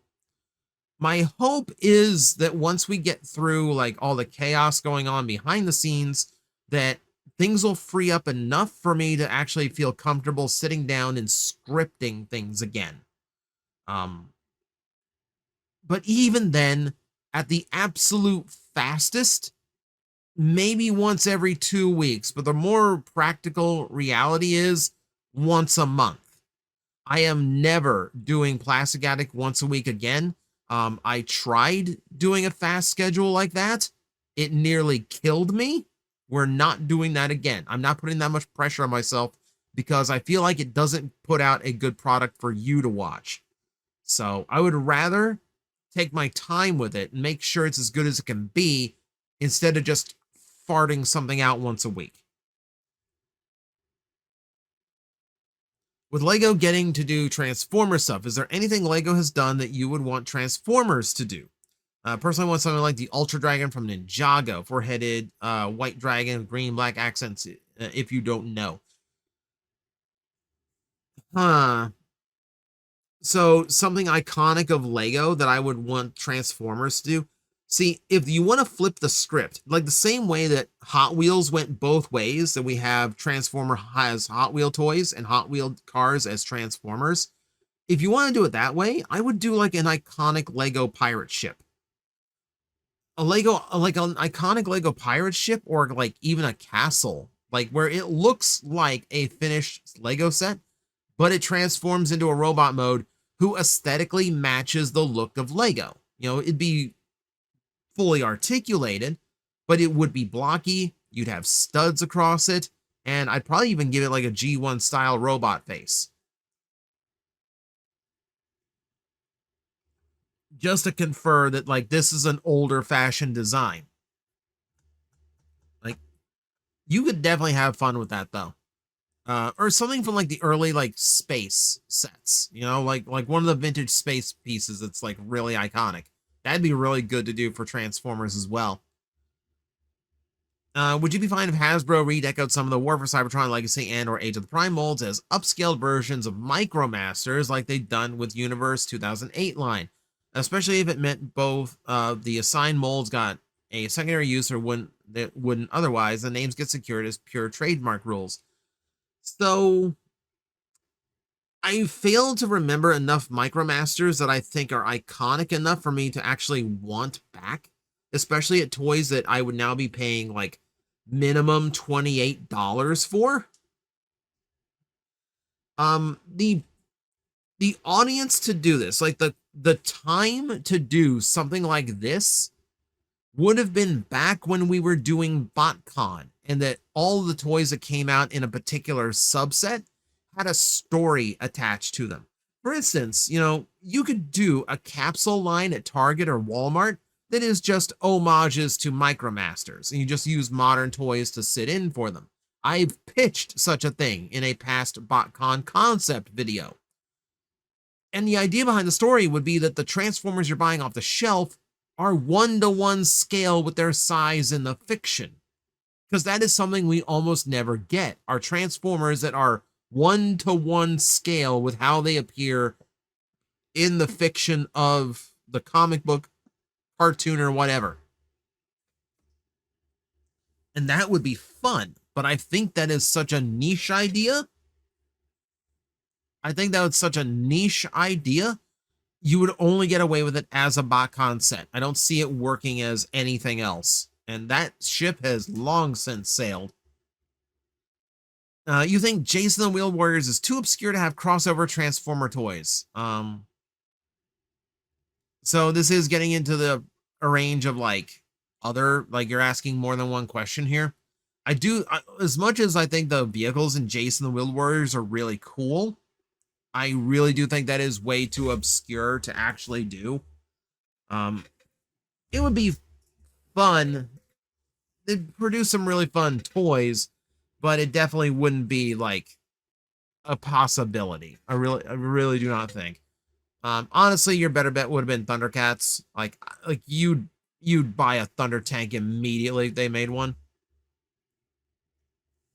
Do you wish Beast Wars did more in show Fusors beyond just 3? If so, which toy exclusive ones would you want to see? P.S. Merry Christmas. Merry Christmas. The Fusors were fun, but I don't know if I would want more than just the ones we got. I wouldn't mind like if the cast of season 2 was a little bit larger, so you might have been able to throw one more on each side in there. I don't know who it would be though. Like my personal preference and like my own bias would be toward Bantor. I wouldn't mind Bantor having a role in the show. Who else would it be? I can't think of the Predacon ones offhand right now. Got a Sky Shadow. Here's me trying to remember the names. Not Injector, by the way. I think that would impede on Waspinator too much. Sky Shadow, is that the one that was like the lizard and dragonfly together?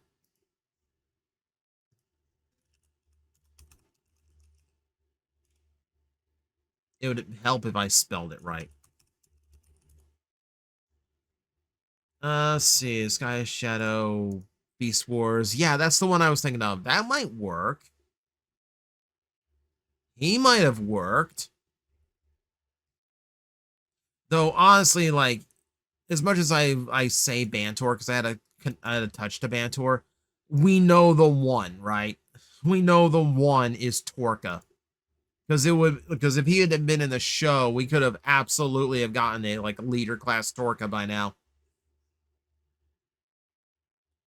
Could Hasbro eventually do the Optimus Megazord, aka Energon Optimus Modern Update with the Walmart capsule line for next year? Uh, this time at the time of the next year, does it? They absolutely could. Like you could, like frankly, Energon Optimus is not a complex toy. You could probably get away with releasing that as like a Voyager class toy of all things. Um, if you're doing it as part of a capsule line, and then individual like releases for the limbs as like fully fleshed out transformers. But the reality is Energon Optimus is way more likely as a commander class toy down the line. Or like I said, I think he's a shoe in. I think he's like the best option for HasLab right now. Him two packed with Star Saber or Wing Saber rather. Uh what Transformer collectibles would work as a Common Rider collectible better? Cyber Planet Keys or Minicons? Jeez, I think Cyber Planet Keys would absolutely work better as a Common Rider collectible, and Common Rider hasn't done keys yet. It would feel very similar to like the little things that Fies had. I can't even remember what those were called. Uh, Cyber Planet Keys like minicons. I think would just be a little bit too complex to work as a Common Rider collectible. You know, they prefer things that can be mass produced, all share the same shape. So yeah, probably going with the Cyber Planet keys on that one. Is Hotshot a good person? Some of his toys might not be the best, but the Cybertron Hotshot is very exceedingly good. Do you think he made up for his past mistakes with the Cybertron toy? I mean, if you're asking if Hotshot as a character is a good person, yes, he's a little too young for his own good, but he is overall a good person. But yeah, I do think he makes up for his sins. The Cybertron toy being just that good, I'm willing to ignore his Energon toy, for instance. Why do you think, in your opinion, Decepticon combiners are better / more popular than the Autobot combiners? I think it's just because they got to have cooler themes. You know, you look at the Decepticons in like the 85, 86 cast, they didn't have any cars, they didn't have any trucks, so the Stunticons stood out. Like here's this, like, and toy cars always sell best anyway. So when you put out some really cool looking ones that are affordable enough for kids to buy, yeah, those are going to sell really, really well. Um, like we've had this talk with aerial bots. They all look the same. You know, they very much feel like the same toy over and over again. So it's not going to be as dynamic or attractive to kids to buy. So that would be why that sets down. But then if you look at like, you know, emergency vehicles make sense for Defensor and the Autobots, but they're just not as cool as like the super cool looking stunt cars, or not nearly as cool as not nearly as cool as, you know, military vehicles with the Combaticons. Decepticons just got cooler themes for their combiners. You know, I like space vehicles better than I like the monsters when we got into like Computron and Abominus. But even then, I would still wager kids in 1986, 87 still probably liked Abominus better, because it's just these really cool looking dragons and monsters and things. Like, that was different. That was unique. You know, they stood out more. So yeah, I think it's just because the Decepticons just got cooler ideas. Question, bit of context thoughts that lead into the question. See. Ooh. I've seen a few fan questions what the new Venom toy that's coming out would could be repainted into, and I'd agree it'd be difficult to repaint them into an existing character. But I am one of those to see the potential of just repainting into the OG trio black and purple and just making it a new Insecticon. I always feel like the Insecticons are long overdue for a new member in the vibe of what the Dinobots have gone over the years. It seems obvious. So the actual question is, why do you think the G1 Insecticons have never really gotten a new member in the same vein as the Dinobots, who have gotten a ton of the 6th Dinobot over the years? Just lack of popularity, not wanting to add to the group. Yeah, it's very much, ironically enough, it's the same answer I had for the last question. It's a matter of popularity. Dinobots are just cool. Dinosaurs are always going to be cool. Kids are always going to want dinosaurs. And when you make those dinosaurs robotic, you're going to make a lot of money off of them. That's just how that goes. So, yeah, like, it's a matter of, like, awareness as well, you know, because the Dinobots have just been all over, whereas the Insecticons got a few episodes here and there. Dinobots got a lot more attention.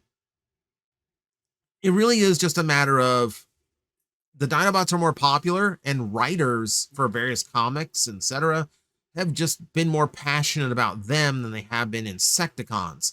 Would I like to see more added to the Insecticons? Absolutely. Let's put an ant in there. Let's put a wasp in there. Let's put a mantis in there. But, you know, and to your logic there, let's just take the deluxe Insecticons and repaint them into the normal black and purple colors. That would be fine by me. I would love to see it, but we're probably not going to get that. I think it's just a matter of, like, G1 Insecticons exist. They are part of the original fiction and toy line, but they aren't as well known, and they don't draw the same numbers as the Dinobots. That's why you see Dinobots get expanded. They're looking to make more money off of them. Would Cliffjumper hang out with Kenny from South Park? Yes, because all the deaths meant for Cliffjumper would inherently hit Kenny instead. With the whale shockwave design is out. Who do you think did the better sea creature for Shockwave, Hasbro or Shock.wave from Hazbin Hotel? I've been noticing people, like, making that connection that, like, yeah, Vox named his pet robot shark at, the same as a Transformer name.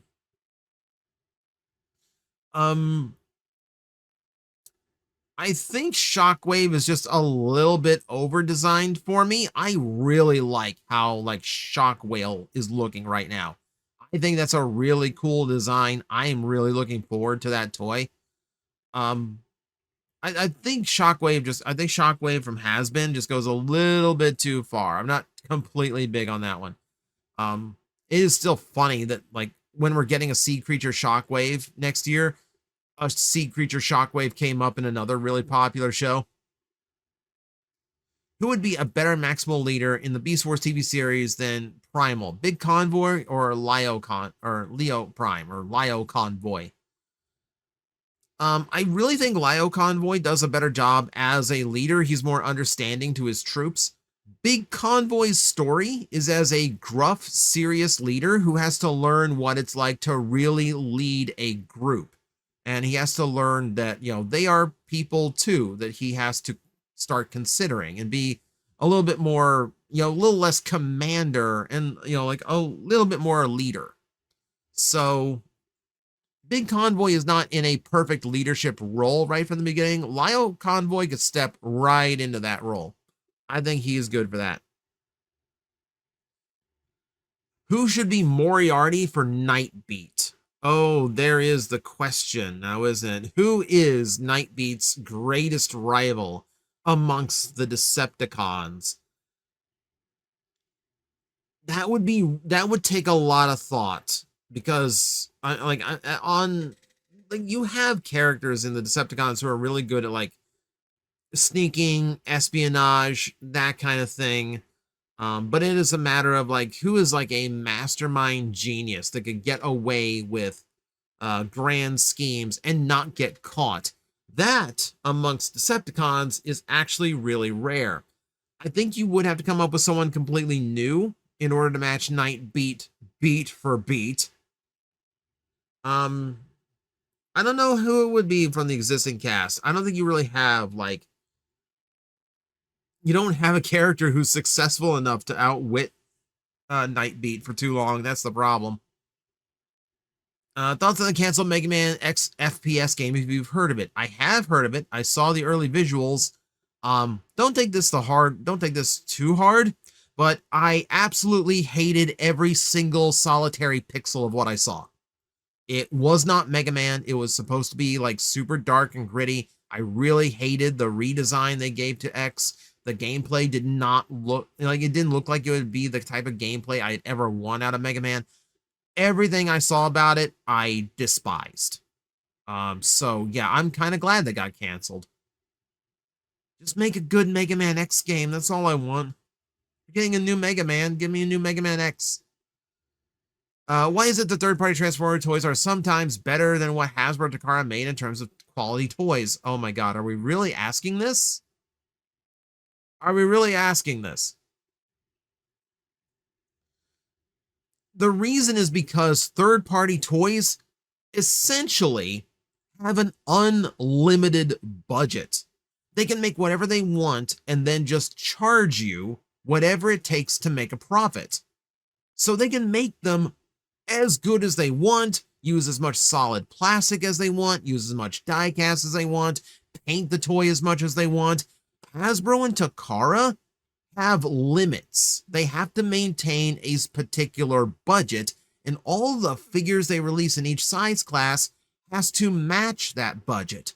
They are under a lot more limitations because the market they sell to needs to be affordable. That's the huge thing. You are comparing a toy that has to be no more than, let's say, like prices they should be, $35.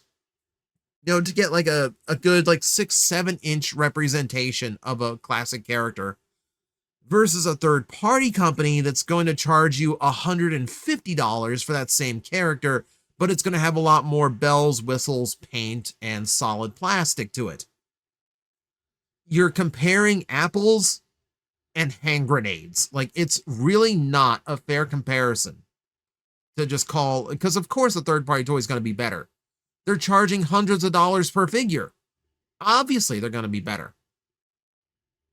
Takara and Hasbro have budgetary limitations because that's how the industry works. Simple as that. Who do you like better, Drift or Bludgeon? Depends on the writing now, doesn't it? Because I like Drift in IDW a lot. He's a really, really solid character. I don't like him in Cyberverse, where he never really defected to the Autobots. He was always Deadlock. Don't like that. Bludgeon is hit and miss for me. Like, Cyberverse did nothing with Bludgeon. He just made him a silent killer character. And then, like, I didn't like how... This is another reason where I don't like Regeneration 1. It's just like they made him very, like, nihilistic. I just want to die on the battlefield. I don't care about anything else. I don't really like characters like that. So, you usually, yeah, so it really just depends on what character, what you do with writing them, but generally I prefer Drift. For a special video, every toy reviewer is crowded into one giant room reviewing one figure. What existing figure do you think warrants such analysis? I mean, there's hundreds of reviewers. Are you sure you don't want to narrow this down? We might be breaking a fire code here. I think the type of figure that warrants that is either going to be like one of the most impressive figures you could ask for, which would be like Adamus Machina Rodimus or something like that. A toy that everyone can do something different with, which would be your Diaclone Battle Convoy, your Diaclone Reboot Battle Convoy, or potentially Amalgamus Prime, just to have, like, let's get every reviewer, let's get it like, okay, let's not say every toy reviewer, because there's literally hundreds, if not thousands of us. Let's just say, like, you have your 20 favorites all in the same room. You give everyone an Amalgamus Prime and ask them, just come up. You've got like 15 minutes to come up with like the most interesting alt mode. That's what you would do. Like, just to see what everyone else came up with and what everyone else built up. That's where you would do it. That's how I would view it. But it had to be something like that. It would have to be something to where like the opinions are going to vary greatly, but there's something that everyone can contribute to it. Otherwise, you're just getting a lot of noise in the room. Let's see. Here's a fun thought experiment. What kind of rivalry would Unicron Trilogy Optimus and animated Megatron have? That's a more fascinating one. Animated Megatron going up against an experienced leader is a very different tone from what he was doing during Transformers Animated. Personality-wise, they would clash immensely. Obviously, they would. I would say animated Megatron is a lot smarter, so Unicron Trilogy Optimus would have difficulty with that. But that said, if we're doing a Trilogy Optimus Prime, yeah, he's way more powerful than animated Megatron. Animated Megatron is powerful in the scale of Transformers Animated. But in the greater universe where like Unicron Trilogy Optimus, especially in Cybertron, has access to anime nonsense like Burning Justice. Now you're talking about a completely different power scale. Completely different power scale. Yeah, you'd have a Megatron who would have to be outsmarting the Optimus Prime, because in a one-on-one, he's not winning. Especially because, you know, you have things like super modes. Question, do it right or do it never, or better to try and fail than never try. Always the latter. There is no situation where like do it right or do it never. There is never a situation where that is the correct answer. Better to try and fail than never to try, because you learn from failure. Nothing is a better teacher than failure. So if you're ever going to get better at something, fail at it. Try it, whatever, and when something on it fails, accept it, learn from it, do something else, and keep going. Never be afraid to try. I love Transformers for years, but as a Southeast Asian fan from Malaysia myself, I've always felt slightly out of place because the fandom tends to be very US Western centric in its expectations and preferences. Sometimes it makes me wonder if my perspective or experience as a fan are of less valid compared to Western US fans, like how Asian fans like us tend to view the Japanese G1, Beast Wars, or other Japanese versions of Unicron Trilogy shows with higher regard than Western folks, some of whom would just simply went, Japan is weird, bad, creepy, gross, too dramatic, without hearing us out. Do you have any words for international fans like myself who feel like this, and how to stay confident and engaged in a community that feels extremely Western focused half the time without feeling like a fake fan? So the big thing to keep in mind is your own mindset with that. There is no such thing. Like, if you enjoy Transformers, you're a fan. There is no such thing as a fake fan if you genuinely enjoy this franchise. Now, if you're just doing something for the sake of clicks, you know, if you've got a friend in a factory who can get you early Transformers and you don't give a toss about the toy, you don't give a toss about the fandom, but you know you can make money getting those videos out nice and early, that's a fake fan. That's a fake fan. But that said,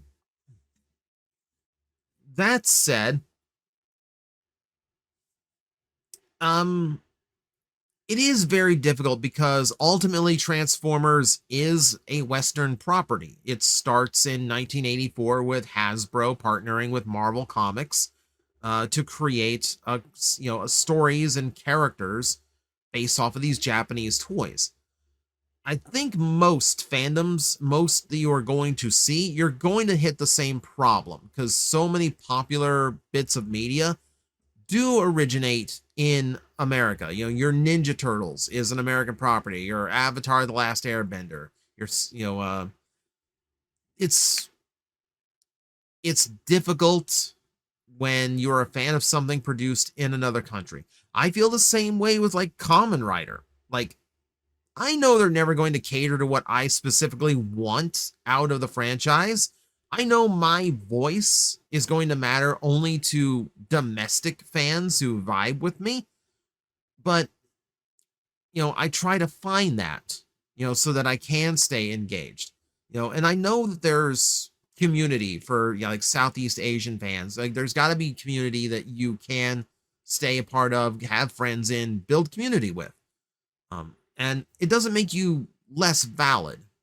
But I do understand that it's difficult to watch something you enjoy and realize that like this is definitely because of marketing and everything, this is being produced for a different audience than me.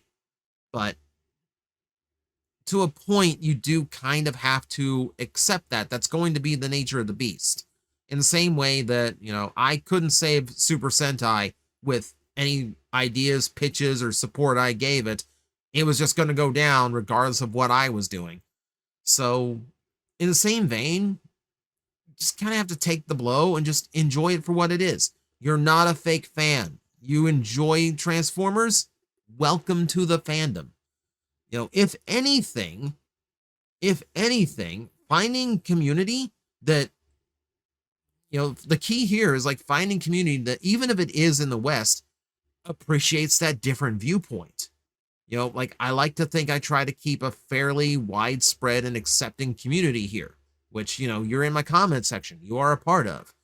So that kind of viewpoint of like the sensibilities from someone else from a different land, a different culture, that Transformers may never touch, there is value to that. Like there is a perspective there that is interesting to have, and it deserves a voice in the larger community.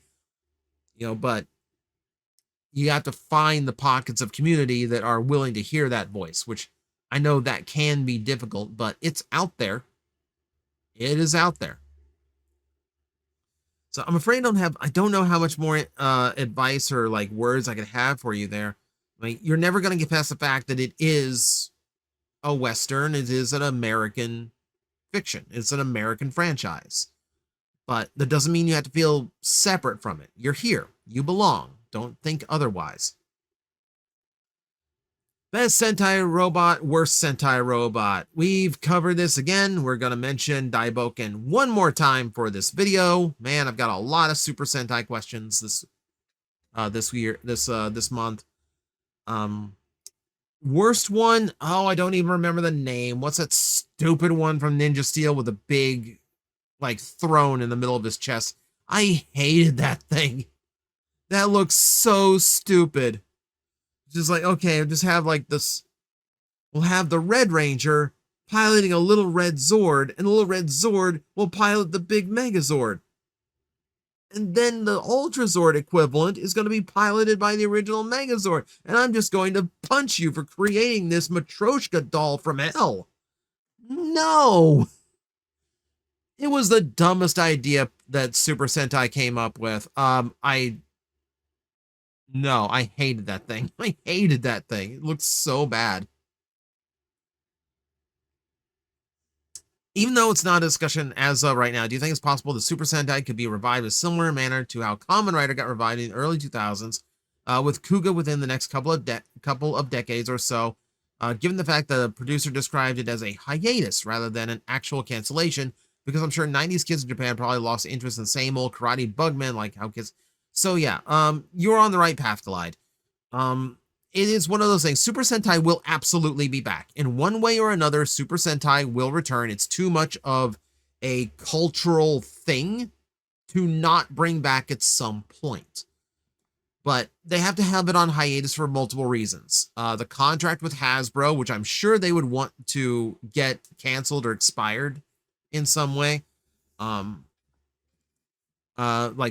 general popularity with kids, having time to just reformulate it and figure out what would make this more interesting, what would make this fresh and new again, the same way they did with Kamen Rider. Metal Heroes is serving its purpose just like it did during the 90s, when Kamen Rider was no longer in fashion, but they still wanted a second franchise.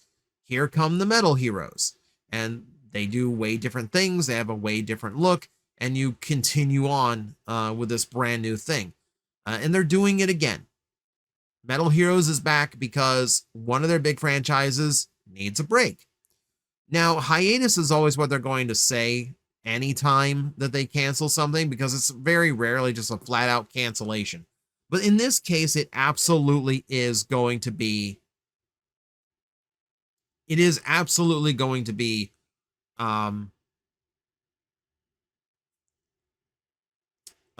Is absolutely going to be back at some point. Da da da da da da da da da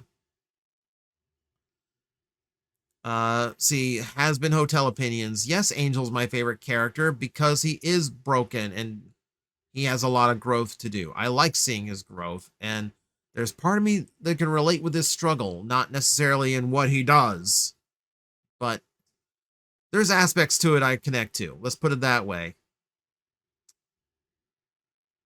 What is the worst story you've ever read that you don't regret reading, and why? Worst story I've ever read that you don't regret reading. That's tricky. Like, in the context of this channel, it would be like Transformers Deviation, where they said, hey, what if Optimus survived the movie? And it was just a hit piece on Hot Rod. I think that is genuinely the worst piece of media Transformers has ever put out, because not only is it incredibly badly written, not only is it absolutely not what would have been happening in the movie. You're telling me Starscream is going to turn into a combiner at the end? Screw you. It's just written on hatred and spite for Hot Rod, and that writer who did it never deserved to pick up the pen and create that story. It is a horrible story, but I never regret these things. That's the thing. Plastic Addict is kind of the same way. I experienced the worst toys I've ever messed with. These are terrible wastes of money I never should have bought, but I don't regret them because they let me learn. You know, in the same way we talked about failure always being the best teacher, I need to experience the bad. I need to see how bad it gets so I can appreciate the good, and so I know what I'm talking about when I say, what is the worst piece of Transformers media you've ever read? It's Deviations. Hideously bad comic book. See, on the topic of former Decepticons being a Matrix-bearing Prime, do you think Jetfire would work? He's probably the poster bot for Decepticon adjacent character turned Autobot. And Unicron really does give a name, does give the name and history and being Optimus second in command, with Optimus ever trusting Jetfire with command. Jetfire is not a bad pull.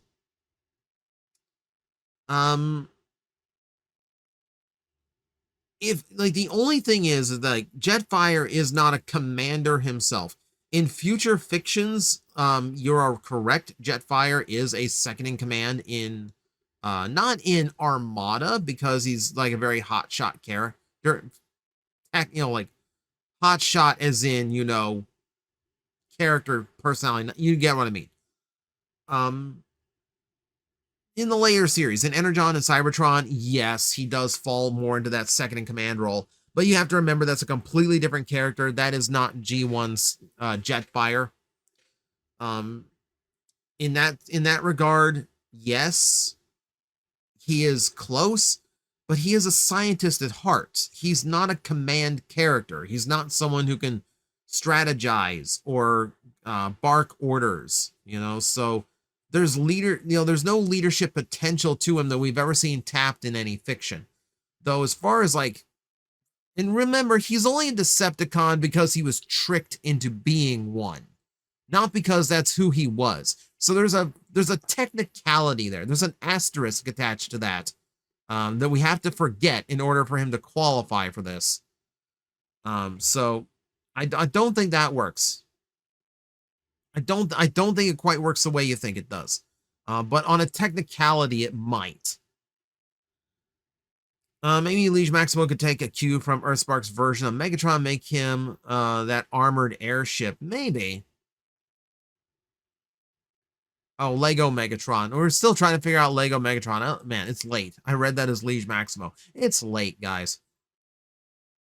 Last question for 2025. Well, no, it's not, because someone might have a comment underneath here too. Is it confusing for you that amongst all the movies we've had in Bayverse, Devastator is currently still the only official combiner we got?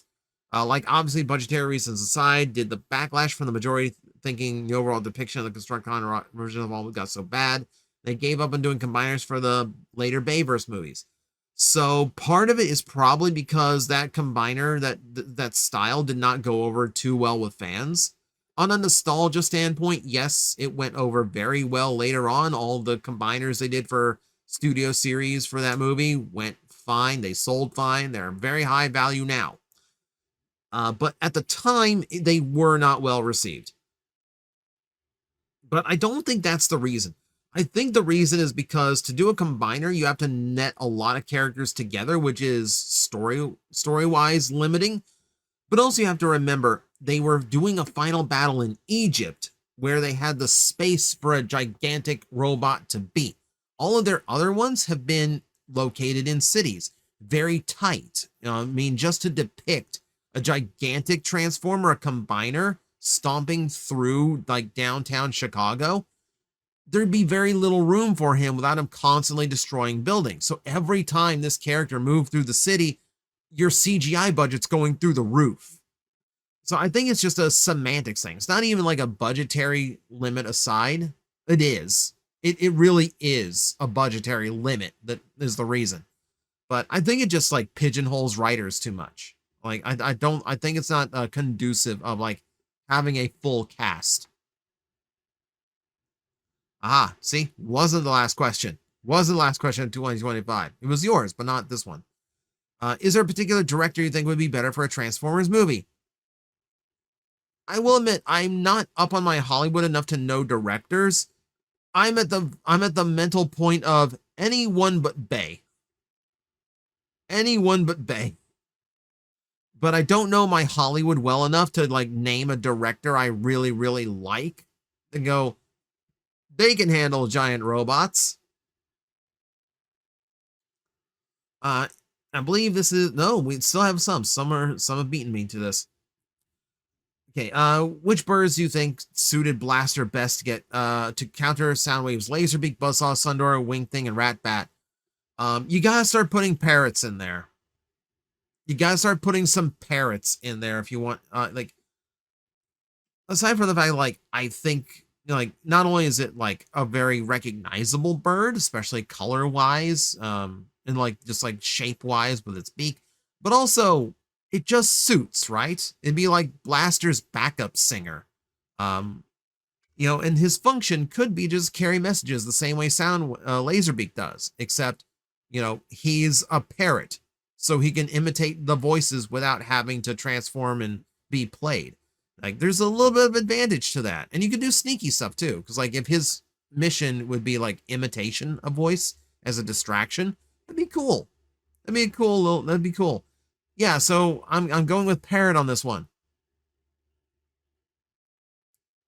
See, if a stasis pod scanned a caterpillar, would the resulting bot transform into a caterpillar or a butterfly?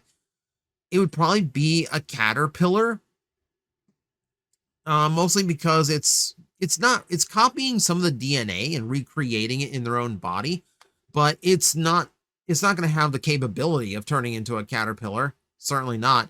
It's mostly just imitating and replicating the overall organic shape that it finds. So it would be the state that it's in at the time, which is a caterpillar. Turning into a butterfly is a fascinating process that really does kind of like change the DNA of the caterpillar. Like, the caterpillar basically digests itself to turn into a butterfly. It's a crazy process. It's definitely one that wouldn't result in a butterfly transformer, though. They would have to scan a butterfly. And to finish this off, Ninetales got the last question of 2025, which I'm answering in 2026. Which character do you want to see an updated figure of? About as simple as it gets.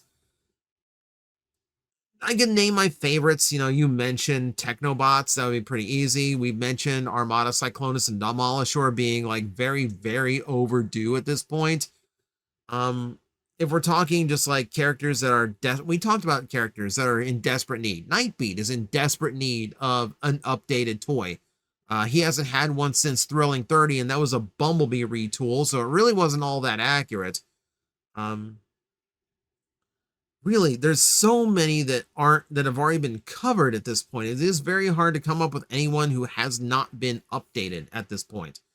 But I'm going to go with I'm going to go with the Armada duo of Cyclonus and Demolishor. If only because, like, at this moment, they are the ones missing. They are, like, out of that original core cast, those original 7 Transformers we got in that show, those are the missing ones right now. It's weird that we've gotten Wheeljack and Sideways before we've gotten Demolishor, who was there in episode 1. Weird to me, but we're going to leave it off at that. So, thank you everyone for watching another very, very long Q&A video. As always, keep in mind the rules. If you want to leave a question for next month's Q&A, there are the rules in front of you on the screen right now. They'll be copy pasted to the top of this video. And that'll do it for me today. Thank you everyone for watching. I'm going to go rest my voice now. Hello everyone, I am Astral Agent Magnetar, a Tokusatsu VTuber, and I am streaming 4 times a week over on Twitch, Monday, Tuesday, and Wednesday afternoons, and a special late night one on late Friday/early Saturday. So come watch, come hang out, and let's make an impact together.